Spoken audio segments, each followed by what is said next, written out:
One last race remains to make next week's championship showdown in Homestead.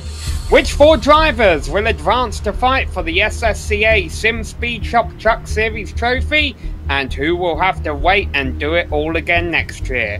We're about to find out as we welcome you to Phoenix here in ISM Raceway on the Global SimRacing Channel. Hi everyone, I'm Samuel Ryman, and alongside me in the booth is Sean Ambrose. Our director Joe Peak is doing all of the button pushing from behind the scenes, and he's using camera sets provided by Dougie Beard. Sean, if it wasn't for the likes of Talladega and Martinsville, Phoenix could very well be considered one of the crapshoot tracks that these drivers have to contend with before they make it to Homestead. Well, Sam, and one of the reasons it's one of America's most challenging ovals, nestled right here in the foothills of the Estrella Mountains here in Arizona, just outside of Avondale, ISM Raceway. Here we are tonight. Originally kind of built of open wheel racing, but over the past couple decades, this desert flower has become more famous for stock car competition with its short, front straight, and asymmetrical layout, including a trademark left-hand dogleg on the backstretch. This demanding one-mile circuit has been a fan favorite with top driver talent since it opened in 1964. Relatively flat, turns 1 and 2 and the dogleg are banked at about 10 and 11 degrees. Turns 3 and 4 a little flatter, slanted somewhere between about 8 and 9 degrees. Really, great idea what it's like to get around the old Phoenix International Raceway, now ISM Raceway. Let's hop on board for the GSRC lap around. Hello everyone and welcome to the Global SimRacing Channel. I'm Brian Yazek, taking you for a spin around Phoenix International Raceway in the GSRC Chevrolet Silverado pickup truck. Phoenix is a fun little 1 mile oval, and I'll show you just why. So coming off here into turn 1, braking right after about that 2 cones up there on the wall. Find this yellow line down here, back into the gas, let it float all the way up to the wall, and then for series that run this open dogleg, you drive straight across that, bypass that whole thing, drive straight up to the fence, brake it about just after the 2 cones on the wall up there and again in the fence. Let it roll through 3 and 4 better than I did. Easy getting back onto the gas because the truck makes enough power to make it real squirrely off of turn 4. Even on lap 2 here, don't get on the binders too hard because then the rear of the truck, you're going to get real loose getting in. Still, back onto the gas, let it float up here to the wall, keep arcing it left and just drive it pretty much straight across this, straight up, aim at those cones right there, and then back onto the brakes. Let it float through the middle here, and then watch the braking, get back into it. It gets a little squirrely, so you really have to mind the gas and watch that wall because it gets up there in a heartbeat. But across the line, that's going to complete our track guide here around Phoenix. I'm Brian Yazek. Enjoy the show.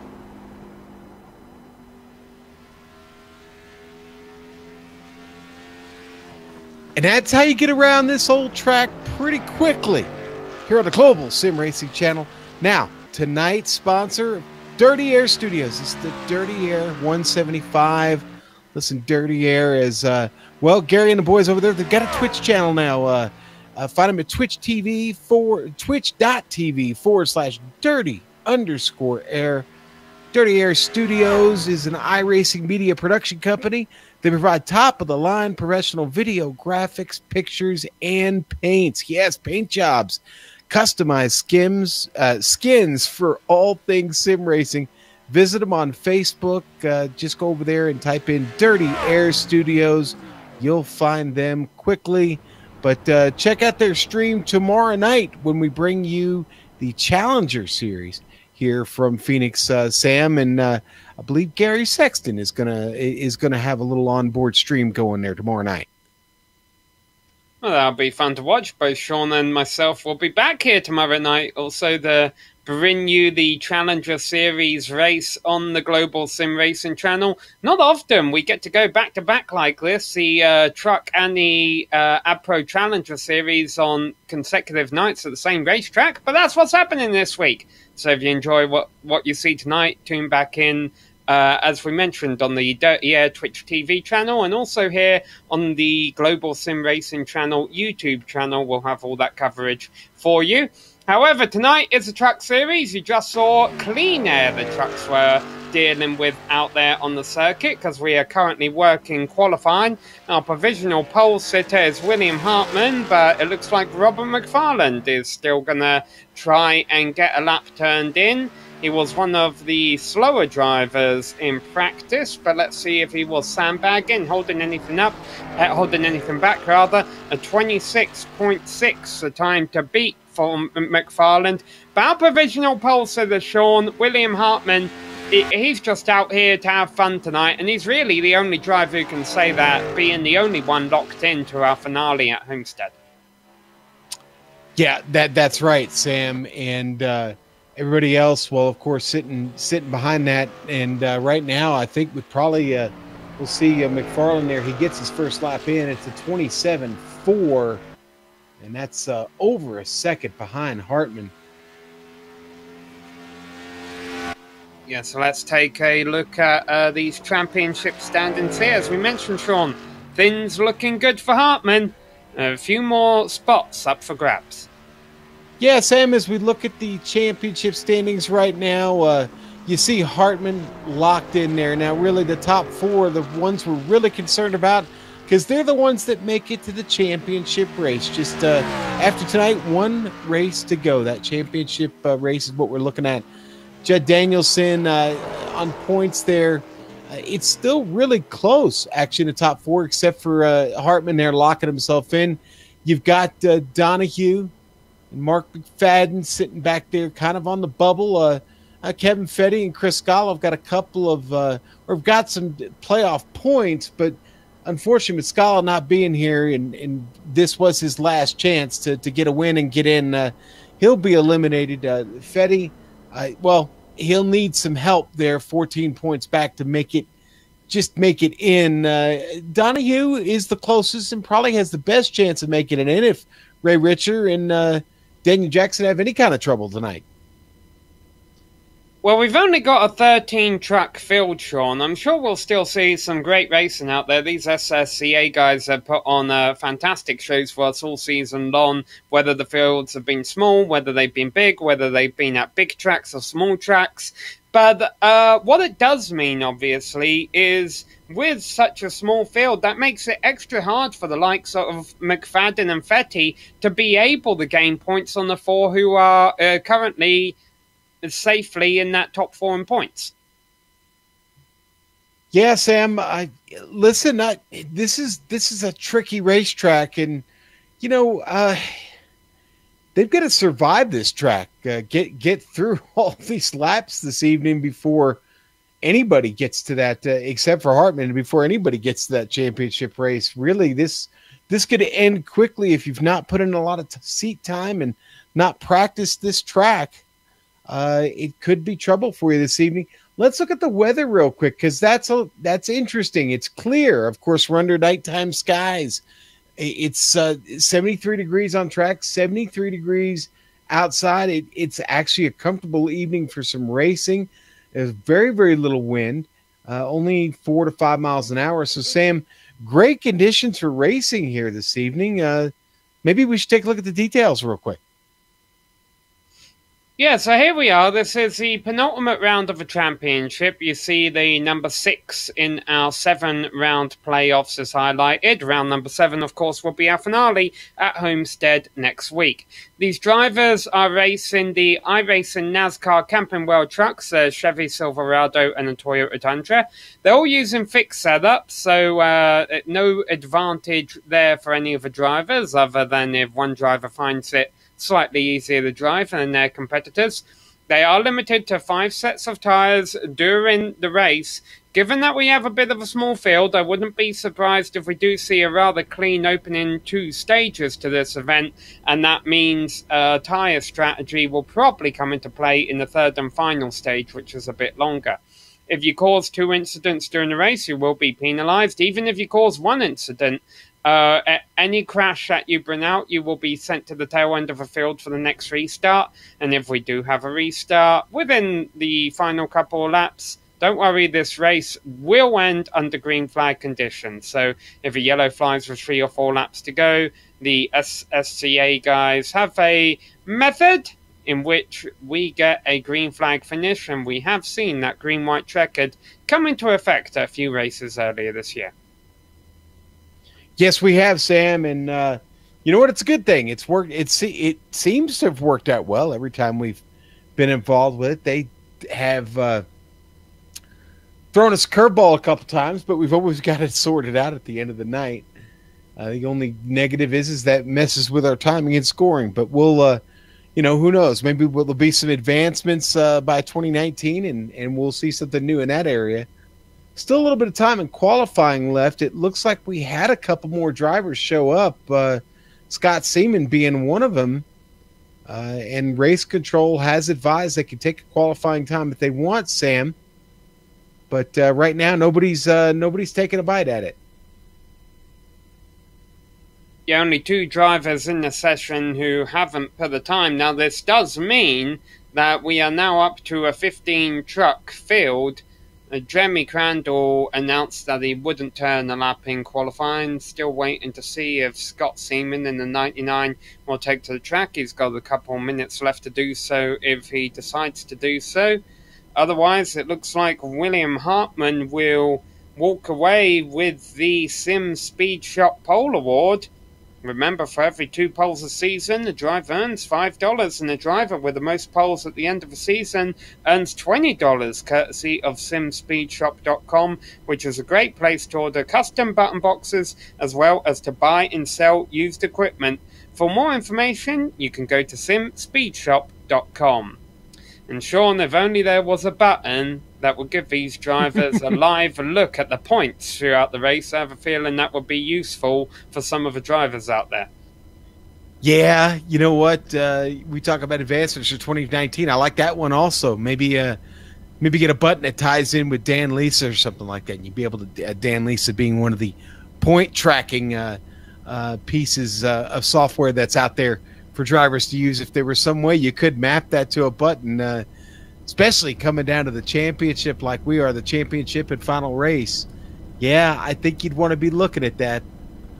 We've got a good field, 15 trucks at Phoenix. You know what? I can work with that, Sam. I think that maybe leads to, maybe a comfortable start and getting through these stages pretty quickly. But I think we could probably safely look at the starting grid now. Yeah, so let's go ahead and do that. And the first 5 names I want to read out are William Hartman, Ralph Forst, Danny Rogers, Michael Dullard, and Jeff Martin, top 5. William Hartman, we don't have to worry about him too much. He can go on and dominate the race, and it won't affect the championship much because he's won the opening 2 races of this round of the playoffs. But what's significant in that top 5, Sean, there aren't any other playoff drivers. The next playoff driver who's actually racing for points on the grid tonight is starting in 6th place there, Kevin Fetty. Behind him, Sean Callis, he's been eliminated too. And now we get to the playoff drivers, all at the back. Mike Donahue in 8th, Judd Danielson 9th, and Ray Richer rounding up top 10. Well, Sam, there you go. Daniel Jackson's going to start 11th. There's another one of your playoff drivers, Mark McFadden in 12th. Let's see. We've got Robert McFarland will start 13th in the double odd. Scott Seaman, no qualifying time. He'll start 14th and 15th. Going to be Jeremy Crandall. All right, so that is our 15-truck field. Now, I guess the advantage that those drivers at the back do have today, Sean, is it's going to be a rather long race lap-wise. We're doing 175 laps here tonight. It's going to be split up into 3 stages. Tonight they are going to be doing 40 laps, 45 laps, and then 90 laps, which will take them to the checkered flag at lap 175. And the fact that it's only a 15-truck field, yeah, sure, Phoenix isn't exactly the easiest place to pass, but even if you do fall to the back, especially early on, it's not impossible that you can get back up to the front. No, it's not, Sam. You know what? This is, I don't know, 1 mile track here in the trucks. The timing might work out just right. That if you have a little bit of trouble, you might not lose much. Now, at some point, you might have to depend on some help from the old caution flag maybe in that third stage. But tires would be something we'll want to keep an eye on. No, it's not blistering hot here tonight, Sam, but as the race goes on, the track will continue to heat up. Not a lot of banking here, like we discussed in when we were talking about the track early on.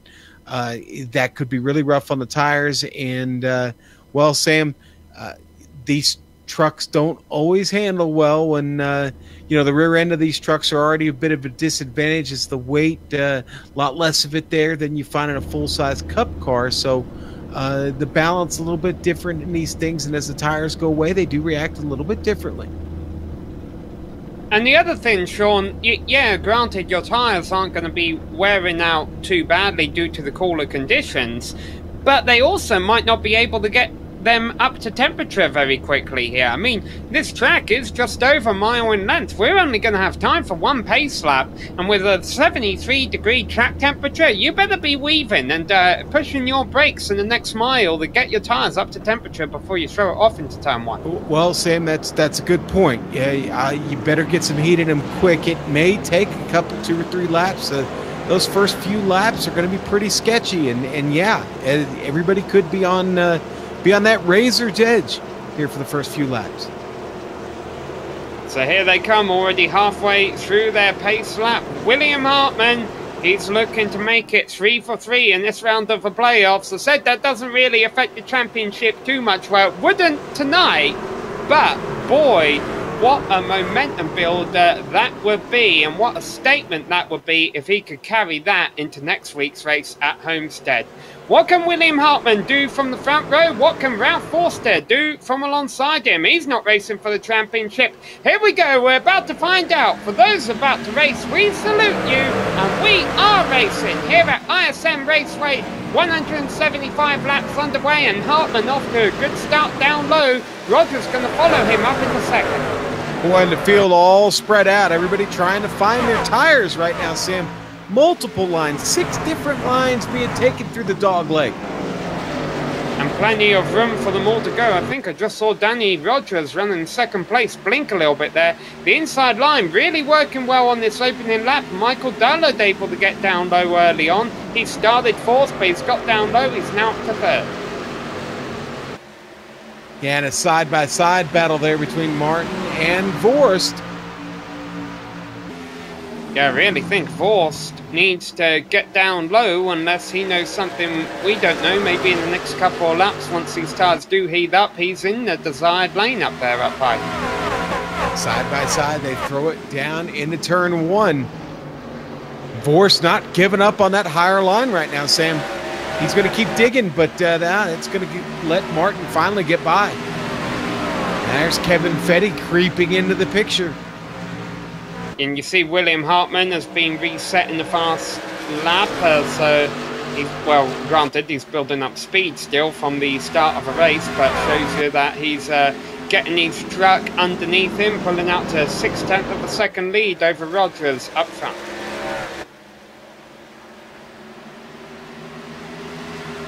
So, Fetty riding in 6th, as you mentioned, Sean. Yeah, and just watching Judd Danielson back here. He's picked up 1. Now he's looking for another here on Sean Callis. And they get really close. Danielson right off the back bumper of that truck as they head across the start-finish line. This is a battle for 7th. Callis made it through all the carnage at Talladega a few rounds ago to get a 5th place finish. He probably thought that was enough to advance in the playoffs. That wasn't the case. Even though he has a blue banner on his truck, he was eliminated from the playoffs a couple of rounds ago. Judd Danielson not. He's actually the 3rd highest playoff runner right now, with Fetty 2 positions ahead of him in 6th. And Hartman leading this race, and already 5 laps in the books, Sean. Remember, they're only racing a lap 40, where some critical stage points will come into play. Well, the fact that Danielson's still in this championship fight is just short of amazing, with some of the luck that he has had this season in just about every series he's running here in the SSCA. But I'll tell you what, truck Toyota still looks good.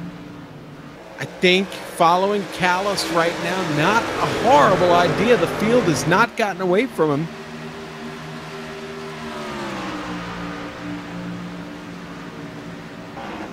the battle here in second. Not a bad one. Rogers, Dullard. Dullard pressing just a little bit. Hartman's really opened it up on those two.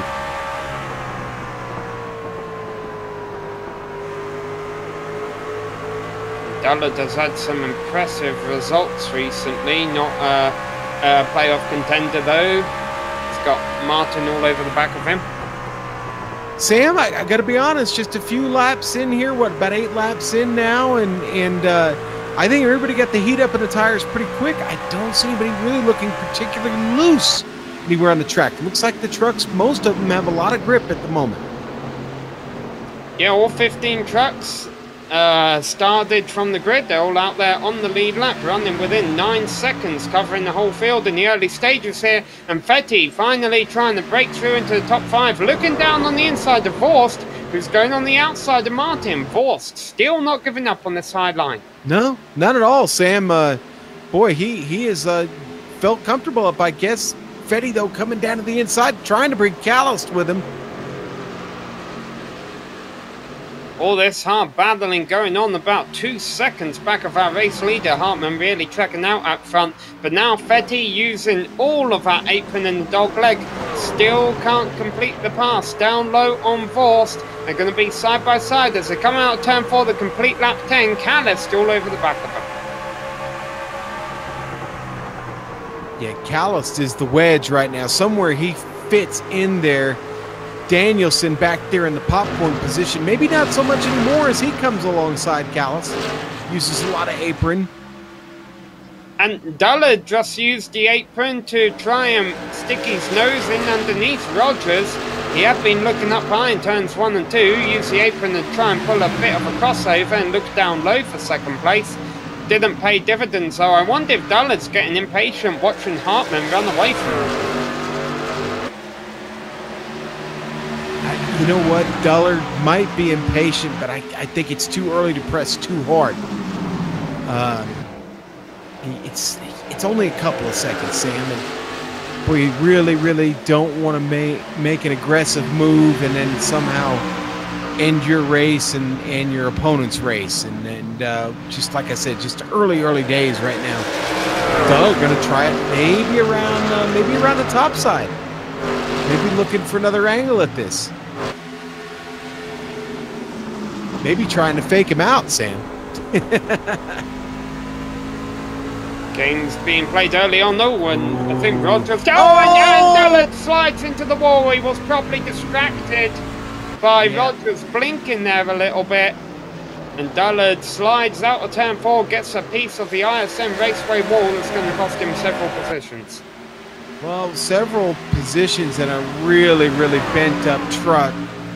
That Toyota does not feel good right now. Really bad luck. Dullard drops all the way back to 8, Sam. So that will move Martin up at the 3rd place. Vorst and Fetty now rounding out our top 5. Callist and Danielson, the other two, the benefit out of that. Now, even though you could consider this a bit of a short track, Sean, you do want aerodynamics on your side here, mostly because of how flat the corners are. Yeah, absolutely, Sam. Aero, very important here. And honestly, Dullard's going to have trouble turning that truck. Jeff Martin on the move here. Danny Rogers looking like a target that he might be able to get around. He's working him over at the moment. Marlin sliding up the track though. Vorst closes in a bit from behind. I think Jeff got in a little bit too hot that time. Missed his throttle off point just a bit. Now he's back to it though here. Just off that quarter panel. Gonna use the dog leg to get up alongside him, but Rogers is just able to throw it in a little bit deeper in turn 3, although Martin hanging strong down the inside as they come back out onto the front straight. Rogers pulls ahead and Martin's gonna give up a ghost before they make it to turn 1. He's going to get another run out of him though, Sam. Here we go again. Down into the dog leg, all the way down on the apron. he might be able to clear him, especially if he can try the slide job here. It's kind of a mini slide job, Sam. Well, it worked. It brings Vorst and Fetty up to the back of him, but now, for the first time today, we have, well, rather for the first time since lap 2, because Rogers started in 3rd place, but for the first time since then, we have a new driver in 2nd place, and it's Trev Martin. Yeah, Martin's there, and you know what, Sam? Already kind of starting to gap Danny Rogers just a little bit. Martin, our biggest mover in the field, 3 spots he's picked up. Judd Danielson's still back there, trying to come forward. He's stuck behind Callis still. Yeah, and even though Martin does have blue trim on his truck, much like Sean Callis, he was one of the drivers eliminated from the playoffs a couple of rounds ago. Talk about not a whole lot of movement throughout the field early on here, Sean, with Martin being our biggest move up 3 spots. One driver down 3 spots is our driver running in last place, who is a playoff driver. Mark McFadden has dropped back to 15th. And he might want to be a bit careful because he's about half a lap behind the leader. And if for whatever reason he's struggling, we're only halfway through this first stage. He could risk going a lap down. Boy, Sam, he really could. This could be trouble if he spends much more time back there. Yeah, what? Okay, so the leader's halfway around the track. So it could, we could see them catch. It's halfway to get that far back and now halfway to go. So McFadden could be at risk of losing a lap before this is over. The Lordco Chevrolet truck just a little bit off pace tonight. And the problem if McFadden doesn't make it into top 10 in this stage or stage 2 is that he is a driver on the outside looking in. He really needs stage points tonight. Alright, we've been keeping an eye on Dullard since he knocked the wall down a little while ago. He's still running in 8th place. But in front of him, a bit of a scrap going on for 6th position with Danielson right on the gearbox of Sean Callis. Yeah, listen, we talked about how badly Danielson needs this tonight. He's been charging hard, but not too hard. We talked about that a little while ago. But this is not a bad place to be right now. Danielson experimenting with a couple of different opportunities of getting a run at that Toyota in front of him. Of course, one driver really wishing these next 16 laps will go by in a hurry, Sean, is Kevin Fetty there sitting in 5th. I know he'd like more positions, but he is another one of those drivers who really needs stage points. And right now, even though he'll only get 6 stage points here, that's still 6 more than what a lot of his competitors will be getting. And I think Mark McFadden... No, sorry, Mark McFadden's perfectly fine. Yes.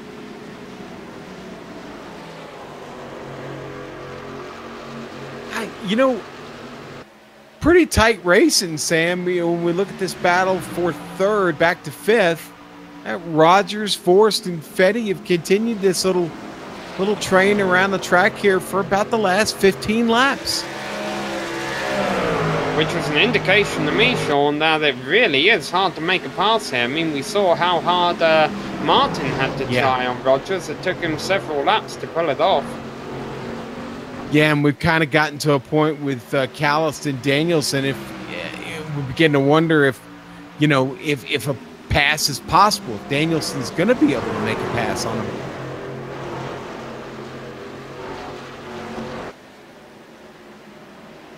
And I got to say right now, hats off to Michael Dullard, who's honestly, Sam, recovered pretty well. Yeah, he's still back in 8th, but he's not giving up anything to the guys behind him. He's still able to wheel that Toyota with significant right side damage. Bow for 10th place here, Mike Donoghue holding off Scott Seaman. Donoghue comes into this race 5th in the points, so every point matters for him. He'll be trying hard to hold on to that 10th place there. Oh, Ralph Force here trying to get past Rogers. Look at this, Sam. It's a three-way battle. Fetty getting into the mix. And Forrest going to get by Rogers. So a little crack in the armor there by Danny Rogers. That's a 2 for 1. Ooh, Danny losing 2 spots. Yeah, Rogers has really been the cork in the bottle. I mean, look at how fast Martin was able to run away from him. But as I say that, Vorst slides up out of turn 2. And boy, Fetty's just going to take full advantage. Well, I said a couple of laps ago, Fetty wanted the stage 10 so he could take home some stage points. Well, now he wants a stage 10 while he's up there in third. He might not have that yet, though. Ralph Forst is coming back on that high line that he was trying to make work earlier on in the run. I think he made a little bit of a mistake coming out of 4 that last time around, Sam. It really hurt his exit speed. Oh, sorry. Talk about mistakes. Scott Seaman was slideways over in turn 1. He saved it, though. And let's look at the replay. Let's see how slideways he was, Sam. Also, than I've seen any other drivers this race, it has been a rather tame opening several laps to this race. Oh, he might have got a little help there from the 70 coming down. Yeah, maybe there was a little bit of contact, but he did a great job of just getting out of the throttle and kind of riding it, Sam. A little bit of throttle control there, and he was able to manage that, keep the truck moving in the right direction. The number 99 Good Wrench machine, Chevrolet, finds itself now in 12th. And now I think we're getting an indication of how much Rogers has been holding up a couple of the trucks that have been over the back of him, because last lap around, Kevin Fetty in third place was a 10th faster than our race leader, William Hartman. Now let's see if that trend remains. No, it does not. Maybe it was just a lucky lap for Fetty, because that time by Hartman was faster than Danny's really got to be worried now about giving up that 5th spot, because Danielson has tracked him down. And honestly, ever since Danielson got by Callist, he's really been hustling here. He knows what's up there, Sam. We're down to what? 5 laps left in the stage. Oh, Vorst with a big mistake. Whoa, that truck was wicked loose. Oh, but Rogers sideways! Oh, he's still trying to catch it. Oh, Sam, Danny had to get all the way out of the throttle just to get that truck to recover. Danielson says thank you very much. Yeah. I'll take that point. Means more to me than you. Well, is there one more? Is there more gold in those hills for Judd Danielson? He's sure going to try.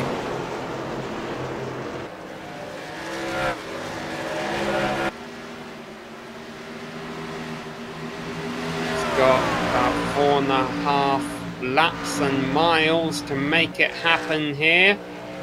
Vorst in the 66, Danielson in the 17. This is a battle for 4th position with Hartman, Martin and Fetty in front of them, pretty spread out. Those 3 should remain where they are right now. In fact, I think you could say for the rest of the field, barring any disaster, we shouldn't really see any more changes for position. All right, here goes Danielson making his run. He dropped all the way down on the apron that time. He's going to get up alongside Vorst. Not quite yet, but he's just there at the fender. Oh, and Vorst just skins it coming off of turn 4. Danielson able to get by. Look at that, Sam. Great Yeah, run. he hasn't pulled it off yet, Sean. He'll be able to use less racetrack here. Maybe that could get him in front of Vorst, but no, it's not able to do so.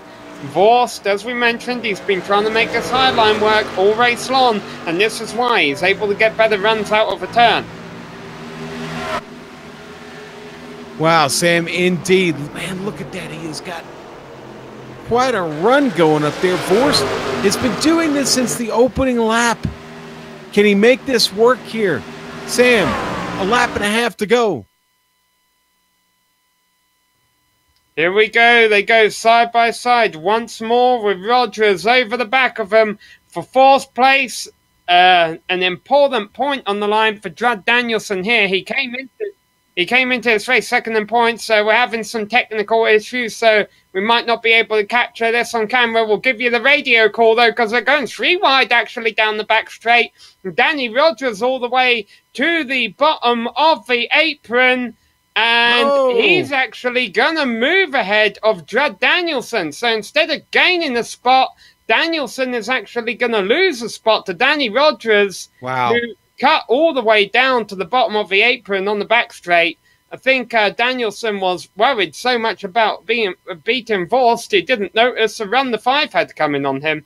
Apologies again, we lost picture at the end of the stage there. We'll definitely get that back for you by the start of stage 2. But what it means is our top 10 at the end of the opening stage is Hartman, Martin, Fetty, Vorst, and Rogers. Top 5, Danielson, Callist, Dullard, Jackson, and Donahue. Top 10. Sam, that was a really, really good stage. I mean, we had a couple of close ones, but nothing that really ever got close to resembling a major incident. Really, really clean stage that's going to allow most of these drivers to come in, just get their 4 tires and fuel, and get right back out for this next stage. Dullard will look to get that damage repaired, as much of it as he can. Had a really, really great run in that first stage to come back and fight to where he did there in 8th, as all the drivers peel off this track and head on down into the pit lane. Mark McFadden, obviously, Sam, was able to hold off William Hartman and will remain on this lead lap when we come out of the pit stops. Yes, all the leaders have just made their way into the pit stalls. Hartman, Martin, Fetty was the order they came in. We anticipate all of them taking 4 tyres. And we'll read the order as they come off of pit road. Actually, we should be able to have picture back by now. And you will see William Hartman also winning the race off of pit road ahead of Jeff Martin and Ralph Vorst. So a slow stop apparently for Kevin Fetty, going to cost him a couple of positions. So the stage points that will be awarded to our playoff contenders are Hartman, 10 points, Fetty, 8 points, Danielson, 5 points, Jackson, 2 points, and Donahue, 1 point. We apologise again for the technical difficulties. We've got picture back now, but we are going to take a quick break here, providing the pace car lights don't go off, but they do go off. So actually we're going to stick with you here for the restart of stage number 2, and hopefully we'll be able to give this all for you. We seem to have got our gremlins behind us, and Hartman and Martin about to lead them back to green. Gremlins, they happen, Sam. I don't know what more to say than that. They happen. Yep. And someone probably broke a rule and fed him after midnight or gave him water or something, and we're just in trouble. Speaking about being in trouble, I'm sure Fetty isn't too pleased with the fact that he's going to be restarting back there all the way in 6th position. So 5 of our 7 playoff drivers here scored the stage points in that opening stage. 2 who didn't were McFadden and Samuel put his notes down. Here we go, back to green flag racing with Hartman ahead of Martin, and not a great restart by Vorst there. No, not at all. Already kind of getting pinched down the track there as Danny Rogers goes by and gets off to a screaming start. Danielson already being aggressive there, trying to take advantage of Vorst's mistake. 3 wide heading here into turn 3. Yeah, and that's a good 3 wide for those of you wondering. Of course, the other driver. Oh, a contact! Oh! Forced around! This is going to collect multiple trucks. Yep. Wow. A lot of guys caught in that. Seaman, Daniel Jackson, Mike Donahue got caught behind that. Oh, and McFarland getting back into Jackson there as they tried to get going again. I don't know if that was innocent or not. One smoking engine, I'll tell you that much, and it's Mike Donahue, and that is definitely not good for his playoff chances. And you know, Donahue might have gotten it the worst, Sam. You see Vorst sliding, and look at Fetty just barely get by that. Danielson's going to get some contact, yet he'll get away. You're going to see Donahue, the 75. He hits the 99 head on, and then he's going to get a double whammy, gets pinched down to the wall, hits it again. And I think Mike Donahue might have hit every car on the track right there, at least everyone involved in that incident. Let's get a replay from Ray Richards on board. Ray Richards in the fourth. Okay, well, let's. Oh, we might still be able to pull it up. But if not, I want to give a shout out to Ray Richards, because I was about to say he was one driver that I didn't get to mention there. He did not. He's a playoff contender who was not able to score points in the opening stage.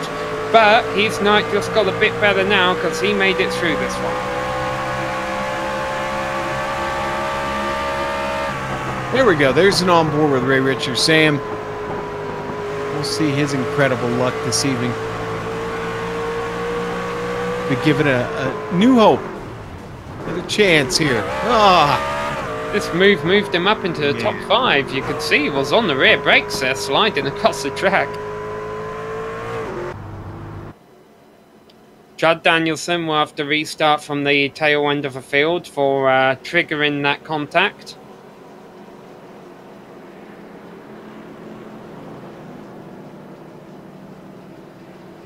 Alright, so let's play some numbers here with Donahue. He only scored 1 playoff point in stage number 1, and he came into this race 6 points out of the playoffs. You do the math there, unfortunately. I think Donahue might be joining the club that currently consists of Chris Scala, as in waiting for 2019 to have another go at the championship. Yeah. Yeah, you're probably right on that, Sam. Well, we pick up our first accident-related caution there, and it. Well, we've got a bunch of trucks that are going to have to try and struggle back from this, Sam. They're obviously not as in good a shape as they were when this race started, and they're going to have a lot of work to do. The lights are out on the pace car, and we cycle around here into turn 3. It's time to get rocking and rolling once again. Field obviously a little bit thinner, as we still have Callist, Seaman, Donahue and McFarland in the pits trying to get repairs. Donahue, the only one of those still competing in the playoffs. Hartman and Martin leading them up to green on lap number 49. Hartman once again gets a nice restart, waits until the start-finish line to pull up high, got the whole turn to himself, and battles for second.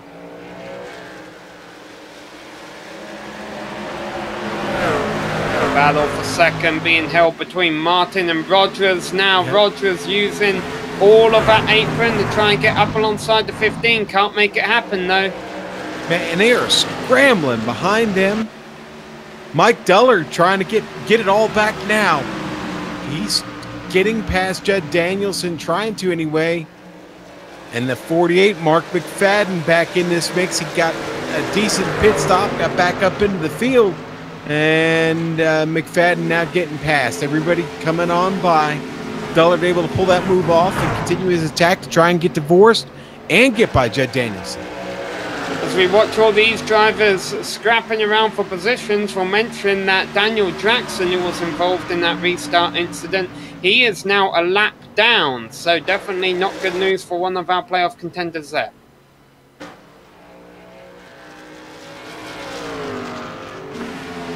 Back in the middle of the field, they're still fighting for third place with Rogers up high and Fetty down low.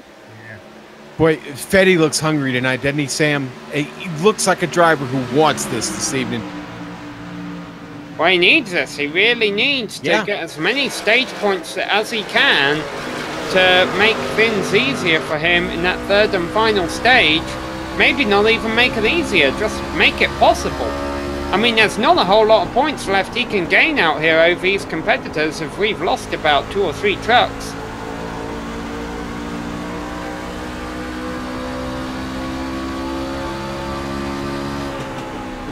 And to make matters a bit more tricky for these guys, they're all about to put Sean Callis the second lap down. Callis in the 43 trying to limp his truck around with, I believe, honestly, a bit of a damaged motor. And these two might be running side by side when they catch him.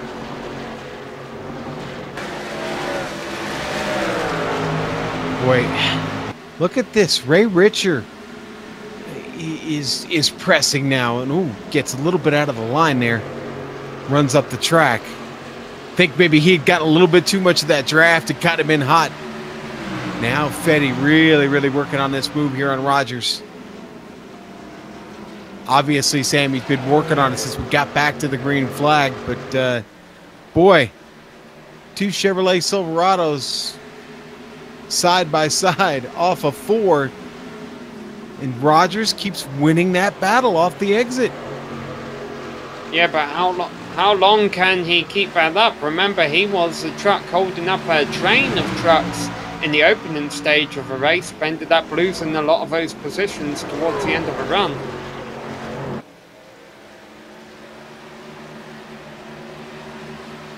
Loses this one for now. He might choose to try and cross over under Fetty on the inside here. Yeah, not going to work though.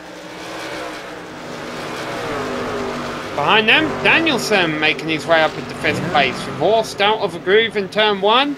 He's got to be careful Ray Richard doesn't get underneath him as they come into 3. Judd trying to make the best of it right now. He did pick up some damage in that accident on the right rear, but it doesn't seem to be hurting him too bad at the moment. Gets by Vorst, now finds himself in 5th. Now he's got to go catch Danny Rogers. Time to do it.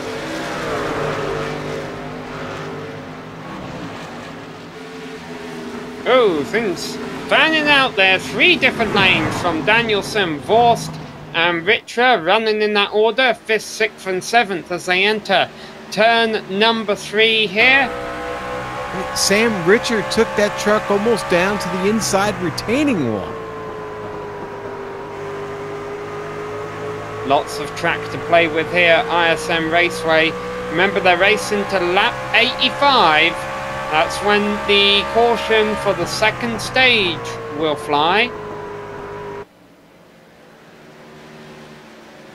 And points will be on the line there. Points for the 10 trucks out there that do not have damage on them, to be honest, because 11th place and off her pace is Robert McFarland. Behind him, Daniel Jackson, Sean Callis, Scott Seaman and Mike Donoghue are all off of a lead lap. Yeah, if we lead, let's talk William Hartman, who's Sam catching up to McFarland right now. In fact, Hartman across the line, McFarland just into turn 1. It won't be long. And obviously this is another concern for the likes of Kevin Fetty and all that, Sean, is, let's be honest, it's going to be really tough to beat Hartman tonight. You can't really depend on winning this race to get you into the next stage. Yeah. You've got to do it on points. Yeah, right now, the only opponent William Hartman really has is, well, the guy sitting behind the wheel of his truck. And his pace, his line have all been good. The truck just seems to be hooked up.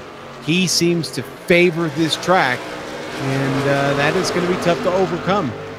Martin's been awful good, but Sammy's still a full 2 seconds behind him. 2 seconds since we caught that last restart, and that's impressive here at Phoenix. Martineau likewise has been able to pull out 2 seconds on Fetty. Things a bit tighter further on back here, where Vorst has Richard behind him, has Dullard behind him.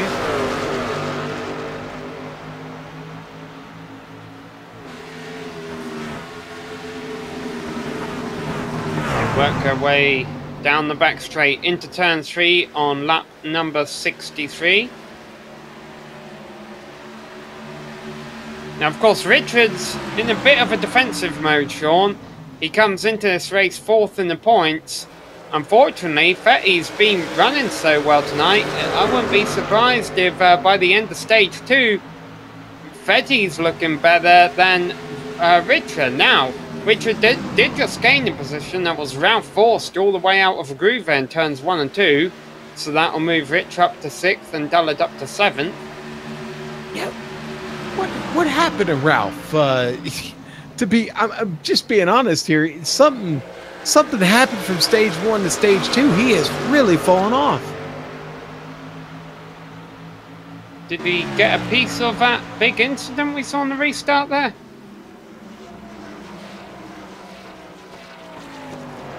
Yeah, no, Sam, honestly, he was in front of that when that happened. He does have damage to the right rear quarter panel, Sean, and the left front. He's got left front fender damage also. So obviously that's affected the handling of the truck, and that's why he's fallen off pace.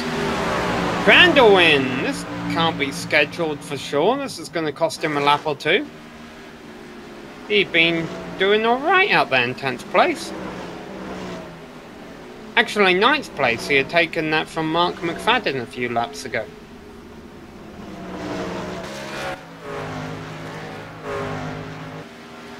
Yeah, not sure if that's a strategy call by Crandall, and not a fan of it. But meanwhile, the battling still going on heavy from 4th back to 7th place. This is crazy. And it's Cuzzel stuck behind Sean Callis, the lap damaged truck here. And boy, Danny Rogers really trying to find a way by. Callis goes high, Rogers goes underneath and forces his way by Callis, and the rest of the drivers should be able to duck down low on the apron here and hopefully get by that 43.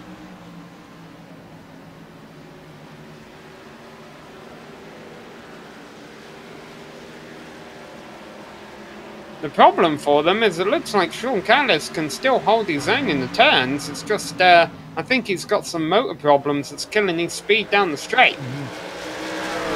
Yeah, that's where he's really losing it all, Sam, is that straightaway speed. It's just gone. It's not there for him.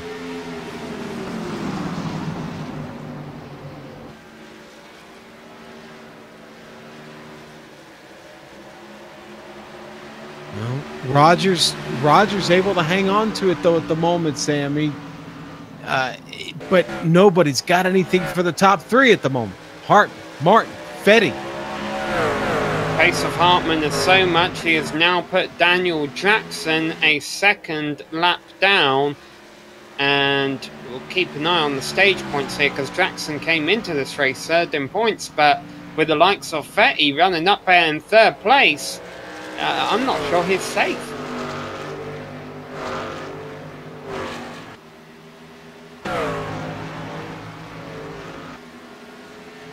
The closing laps of stage number 2 starting to click off, and the battle for 4th back from 7th still tight, and Danny Rogers still blinking a bit. I have a feeling that's why you're saying uh-oh there, Sean, because yeah, that could be bad news for Danielson, Rich and Dullard if they try and find a way by.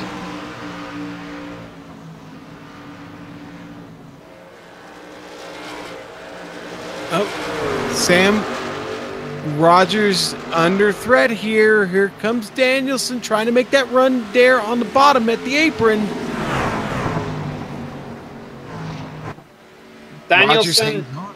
Danielson doing what he needs to do. He came into this race 2nd in points. He's been running top 10 and now top 5 scoring points, it looks like, and he's opening 2 stages as they go by Daniel Jackson there, who could very well be in trouble by the end of the race. But Danielson not too worried about Jackson right now. He's worried about Rogers, trying to clear him for 4th place with 12 laps left to go in the stage. But not able to do it yet. Not quite yet, Sam. Still trying to work this out.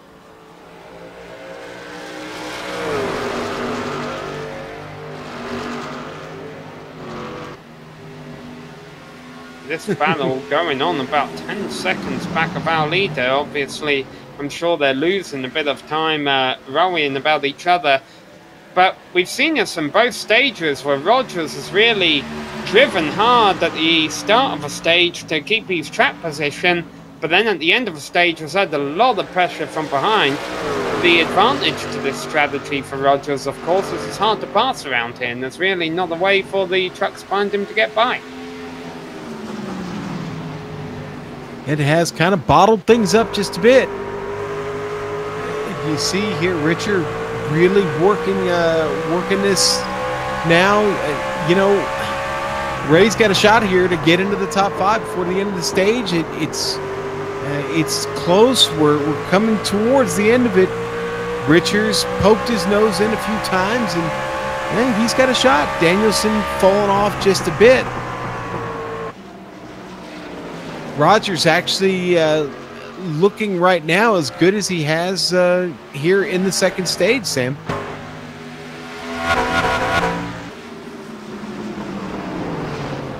So while we have 8 laps left to go in the stage, and for now these guys hold single file, let's mention the other driver I think could be in a spot of trouble here, Sean, and that's Mark McFadden. Well, we'll mention him, but let's not show him, because now the battle for fourth is back on again as Danielson gets a nice round on Rogers as they come by the 99 there, and Richards slideways up on the high groove. He gets out of a racing line and almost washes up into the wall.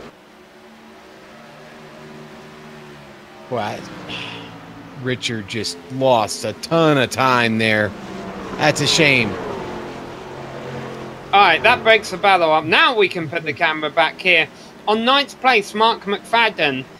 Again, gonna get a couple more stage points here, Sean, but I just don't think that's enough for him, especially with Fetty and Danielson, all those drivers up there, Richard even, having good races, better races than him. That's not going to be enough for McFadden to break into the top 4 in points.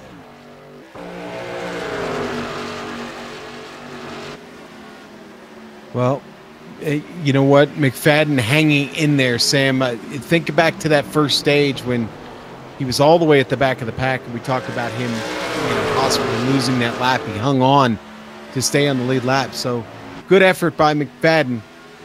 And the battle for 4th place continues to rage on. I don't think it belongs to anybody yet.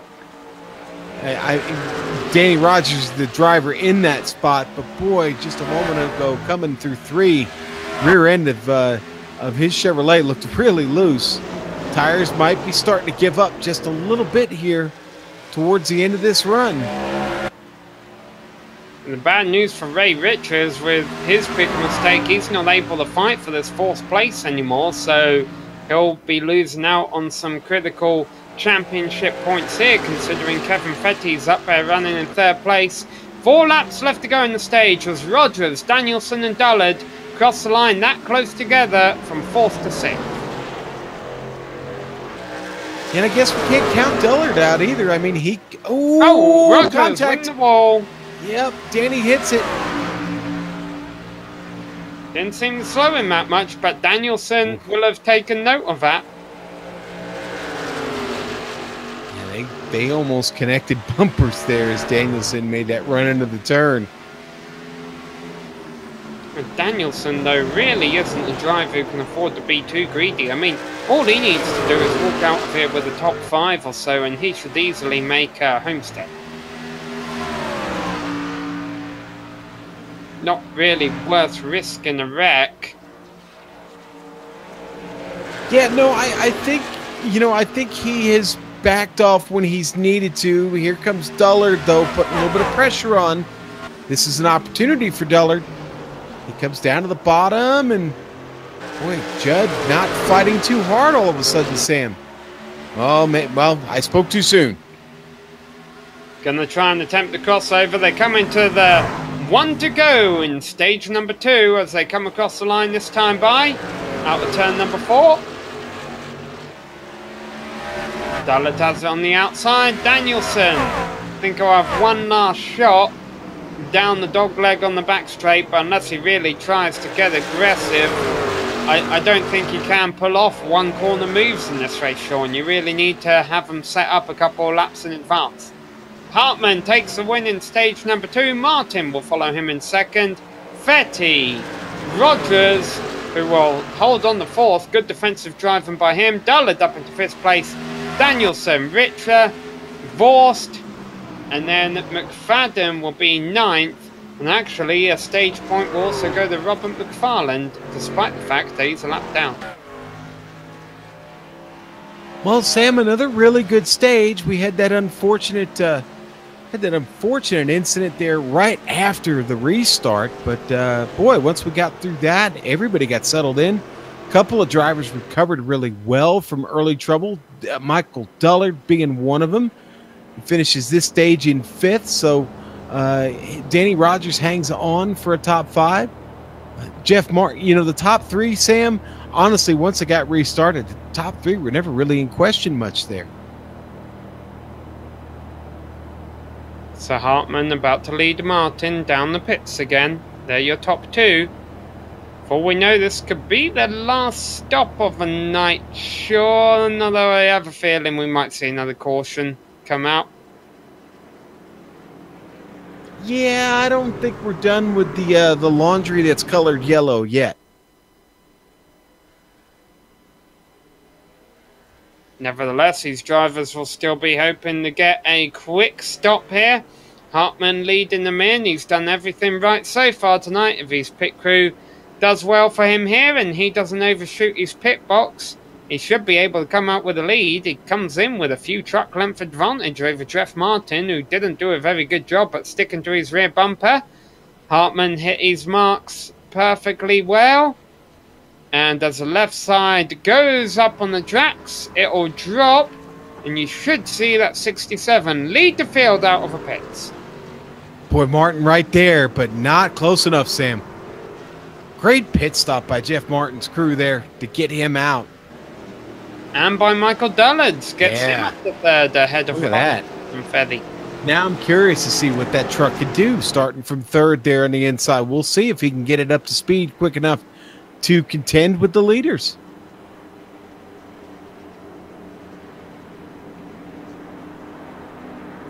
Alright, we got some lap trucks now, so we're going to run a couple extra laps of caution. We're going to take a quick break. We'll be back for the restart here on GSRC.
Alright, Sean, I've been doing some math during the break here. Things are not looking good for Mike Donoghue, Mark McFadden or Chris Scala. I think McFadden would have to have a win by this point.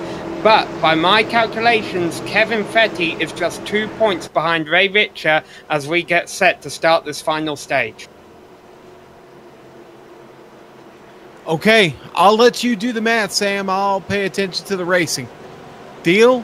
Oh, well, I think we're all about to pay attention to the racing here because we're about to restart the completion of lap number 90. 175 laps long this race is. That means 85 to go. Quick math there. Hartman and Martin on the front row. Hartman's been in first place all night long and he gets off to a good restart there. Martin settles into second. Battle for third on back. Yeah, Hartman right back to where he left off.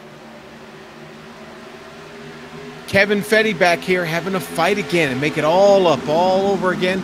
Ralph Forrest already dropping through the field, Sam. Fetty just needs to finish a couple positions ahead of Richer, as we mentioned. Boy, that is a real tight battle right now because they're actually about to battle for position. A good battle going on for 8th behind them as Danielson moves by Vorst. From the math I'm doing, Sean, Danielson is looking pretty safe right now. Yeah, he's got to make it through, obviously, this third and final stage for it all to come together. But good to get that points update on him. But we've really got a log jam right now for third place. Danny Rogers under threat from Dullard here. Dullard looking to the inside. Ray Richard, Kevin Fetty right behind them. Fetty giving the business to Richard all over the bumper of his truck. That's a battle for the championship right there, or at least to play for the championship next week. And Fetty just got by Richard. That is not good news for the 44, I'll tell you that right now. But Danny Rogers already on the defensive again early on in this stage in third place.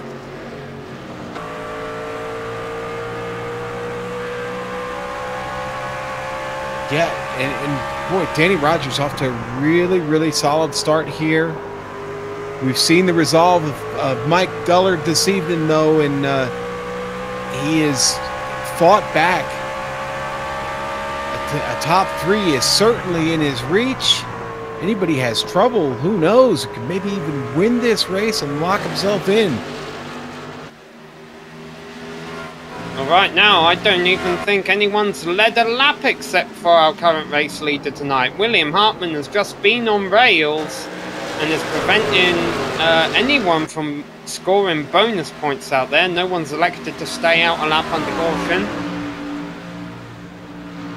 Of course, if these drivers want to come in for tyre or fuel later on, that could play the strategy card, but I have a feeling if that's the case, Sean, you're going to want to run it as deep as possible because you lose so much time on such a small track to your competitors if you short pit around here. And you know, Sam, I just realized, oh, Danny Rogers goes around! Safe. Nice having that infield, isn't it? Ooh, yeah, definitely. Wait, really slow. In fact, oh, that's going to bring the caution out. Wow. Huh. You know what? I think Danny was officially still in the racing line there, Sam, when he stopped. And it looked like, I think that was Mark McFadden that came by. You'll see him slide and he'll just stop. And I wonder if there was, well, I don't know. I don't know why he stopped. See McFadden go by there up top of the screen. Yeah, I was checking the track to make sure there wasn't any other incidents going on at the time. That was it. So unfortunately, that stop from Danny Rogers on the apron will bring out our 4th yellow flag of the night. And Sam, I was getting ready to apologize to everybody for confusing him. I believe I had said Mike Dullard looking for a win to lock himself in. Mike Dullard unfortunately not in this championship.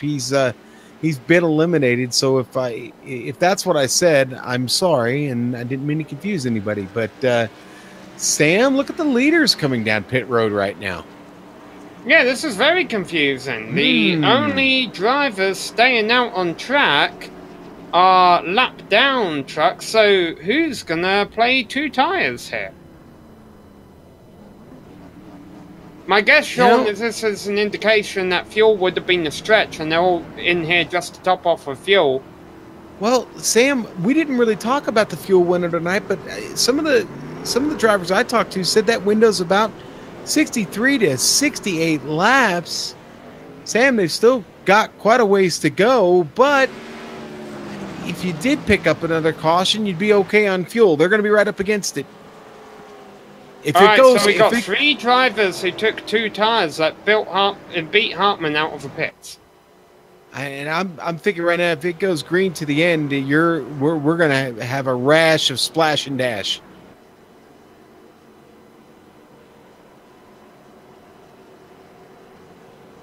So Dullard, McFarland, and Danielson.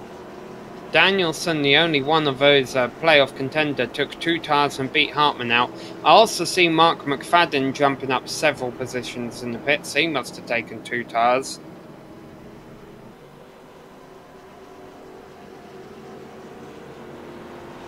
Unfortunately, I'm not sure that'll pay off well for McFadden, because Dullard and the likes of Dullard, McFarland and Danielson will restart with track position and clean air on their side.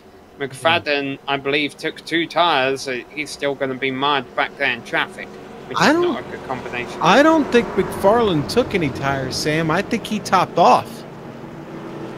He was only 5.4 seconds in the box. That's not long enough to get tires on the truck. If my timing is showing you that correctly.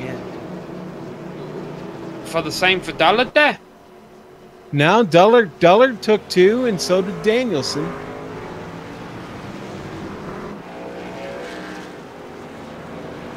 All right, well, let's find out how it works for them, because we're getting set to restart here.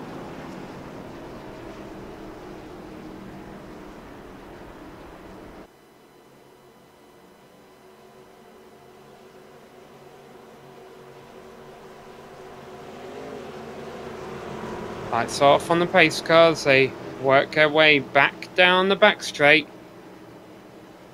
Multiple strategies going on here, ISM Raceway, as we are into the closing 75 laps of the event. 4th caution of the race about to wrap up. Still don't think the drivers can make it all the way to the end on fuel. How will these old tyres pan out on the restart? Dullard gets a nice restart. McFarland gets a decent one for the inside lane. Really working right now. Here comes Hartman on those 4 tyres down low. Yeah, McFarland already getting pushed up to the outside, losing ground quickly. Look at that. Sam, he just dropped, just going backwards. Oh, and that was, that's McFadden sideways, and a spinner behind him trying to avoid. That's Daniel Jackson.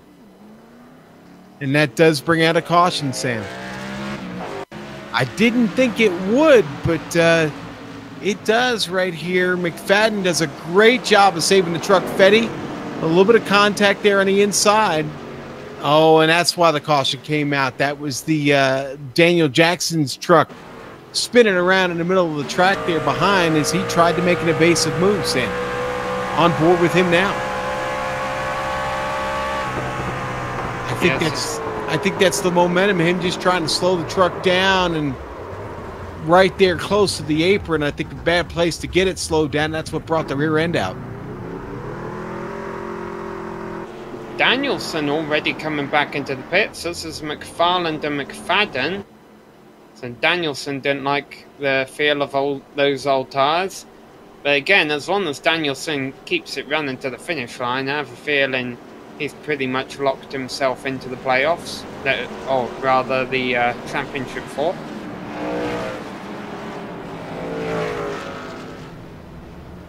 Four drivers, Sam. 4 drivers get to make it to the final race with a chance to fight for the championship. So, the reason you only see Danielson taking left sides, he took right sides under the previous yellow, and obviously, because they're limited on tyres here, wants to save a full set of 4 tyres in case we get a late caution, so he took 2 right sides under the previous yellow, 2 left sides this time. And that's 1 set. That's how you manage your tires, Sam. Yeah, see, the way the rule is written isn't that you have 5 sets of tyres for the race, it's that you have 20 tyres for the race. So you could do right sides all night long if you wanted.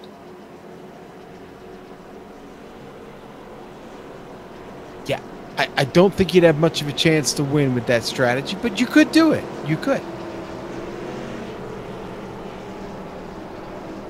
Alright, so we know Hartman's locked into the playoffs. He's made it into the championship 4. Sorry, force of habit. He's made it back up to 2nd in the race. Pretty sure Danielson's looking good, even with those 2 tyres he just put on his truck. He's only dropped back to 7th place. Daniel Jackson, he hasn't had a good race tonight, but a lot of trucks haven't had a good race tonight, and it looks like though he's running 4 laps down, if he can just keep going, he should be able to finish with enough points to make it through. He's got to be careful though, he can't afford any more incidents. And then after that, I think after you're looking at Hartman, Danielson and Jackson making it through, that's where the battle really comes down between Richter and Fetty. I think so. Based on which one of those two finish ahead, really, that's going to depend on which 4 are racing for the championship. Well, Sam, Fetty's been charging hard all night. Can he get up here and finish ahead of Ray Richter? Richter hasn't been up here much, but when he has, he's been fast. So these two pretty close, pretty evenly matched. It's going to be a great battle here to the end for both of them. And that would have been why, I have a feeling, that would have been why Fetty got into the back of McFadden and bring out the last caution, because he knew he's got a job to do and he needed to get through the field in a hurry. And funnily enough, they didn't blame him for that incident. He's going to get to restart 4th without an end-of-the-line penalty. Dullard and Hartman lead in the field back to the restart. Once again, not a bad jump by Dullard, but what can Hartman do with those 4 fresh Goodyears under him? Can't do a whole lot right now with Dullard taking up the racing line through turns 1 and 2, but now Hartman diving all the way to the bottom on the back straight through the dog leg, gonna try and make a bottom line stick in turns 3 and 4. Boy, Hartman really driving the wheels off it here early. Dullard hanging on across the line.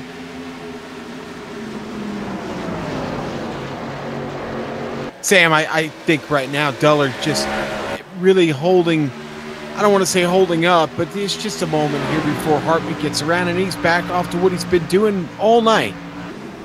But Dullard's going to make it tough on him. Dullard up there on the high lane. He might be able to lead this lap number 108, but Hartman is definitely alongside him now. We mentioned it takes a few laps to make a pass. Work around here, it looks like. Well, Hartman's halfway through pulling that off.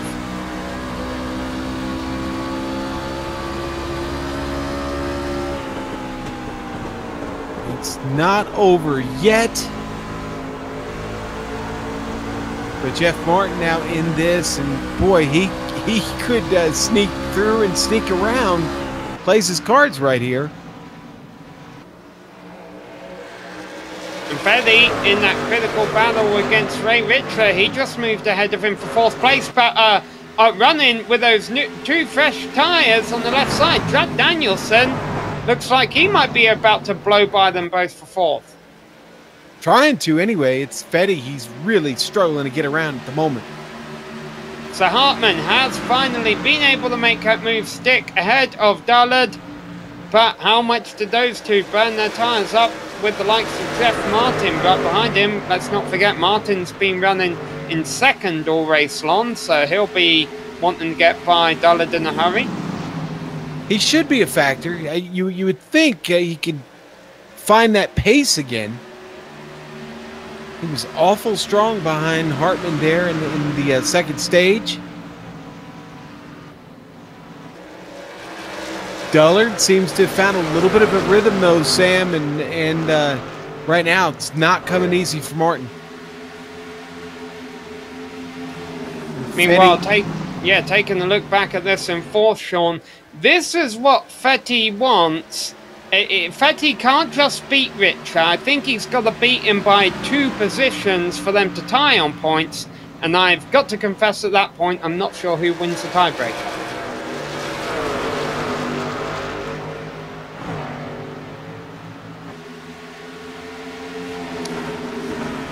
You know what? Tonight's race got me a little bit on edge, Sam. This is, you can't say it enough, this is the final race for set up everybody for the championship.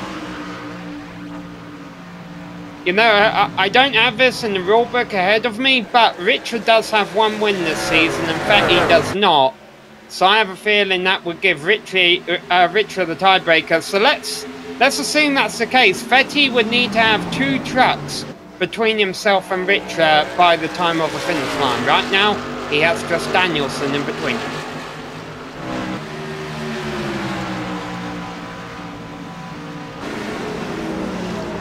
This challenge for second continues with Dullard just ahead of Trev Martin.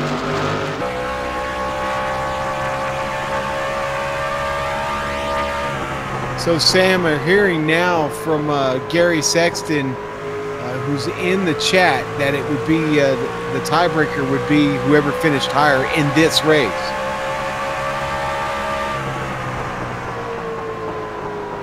And here's the pass for second place. Martin working Dullard over here, and Dullard's going to drop off now. And going to, well, maybe not. He's going to continue to fight up there just as he did against William Hartman, but I think Martin's just about cleared this battle. Now we'll see what Martin's got in that Chevrolet Silverado. The problem is, Sean, I had a feeling Martin would be able to challenge Hartman because Hartman burned off his tyres battling Dullard at the start of the stage. Well, Dullard's putting up a similar fight to Martin here, so right. Martin's not exactly getting away scot-free here either. He's putting laps on these tyres. And so here comes Fedde closing in. So to clarify the point then that Gary Sexton is clarifying for us, right now it would actually be Fetty. If a race finished right now, by my calculations, it would be Fetty going through the championship for, not Richter, because they would be tied on points and Fetty would be ahead on track. Boy, Dullard really still putting up a fight here. I counted him out 5 laps ago, Sam, and he's hanging on, racing. Jeff Martin and and they make a little bit of contact there off the exit of the turn. This is great news for Fetty. He doesn't have to worry about any kind of tiebreaker if he can pick up third place here. And Dullard gave up. He said, you know what, I need to let Martin go. That contact wasn't really extreme, but I think Dullard finally said, all right, I should let him go here. Let me get out of this battle.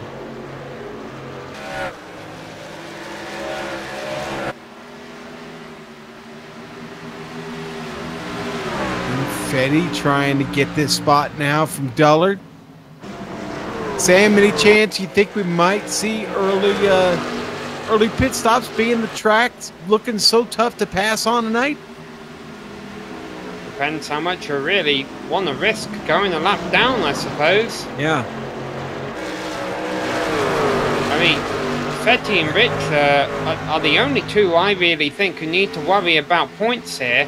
And they're running so close together on track anyway. Why gamble? Do it the hard way. Race for it. It's got to be pretty upsetting for Fetty that he hasn't found a way by Dullard yet. And by not being able to do that, Danielson is closing in on him. And again, it's entirely by my math. But if Danielson gets by Fetty, that puts Rich in championship. Although Richard's got to worry about Ralph Forst right behind him. Fetty making this move again, trying to anyway. Trying to pull this off, and no. Dullard gets a better run off the top. It's really opened it up for Danielson. Danielson now right up on the bumper. Kevin Fetty.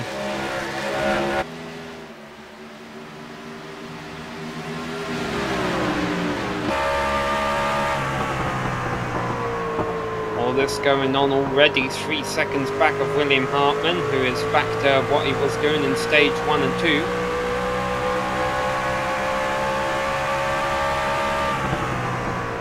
Jeff Martin about a tenth slower than our leader. Third on back, Michael Dullard finds him in a very similar position to what Danny Rogers spent most of the race until his retirement.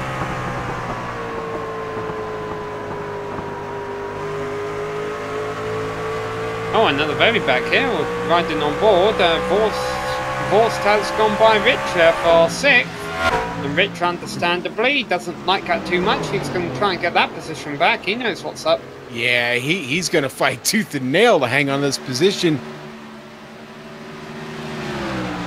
Vorst, well, I don't know. Let's see if Vorst has got anything left here. Been a tough night for him. It started off so well, too, that first stage. Oh, and Vorst smacks the wall coming off the turn. That's not going to help anything at all, Sam. Yeah, Vorst has just been trying to make that high lane work all night long, and I don't think it's been having the results they would have liked. You know, back in the field, there is the battle between McFarlane and McFadden. They were right door to door next to each other. This is for 8th. Oh, and there was contact between them there. By the way, these two have been a headache on my notes all season long, because I always abbreviate at 3 letters. Did you see how close Robert McFarlane came to hitting the end of the pit road entrance? He almost got dead into the barrels coming by. That's cutting it a little bit too tight for me. Well, McFadden would need a caution, really, to get into Oh, and that, boy, Sam, do you think Robert McFarlane's going to have Mr. McFadden over for Thanksgiving this year? Probably not, but let's see what it looked like from the aerial view.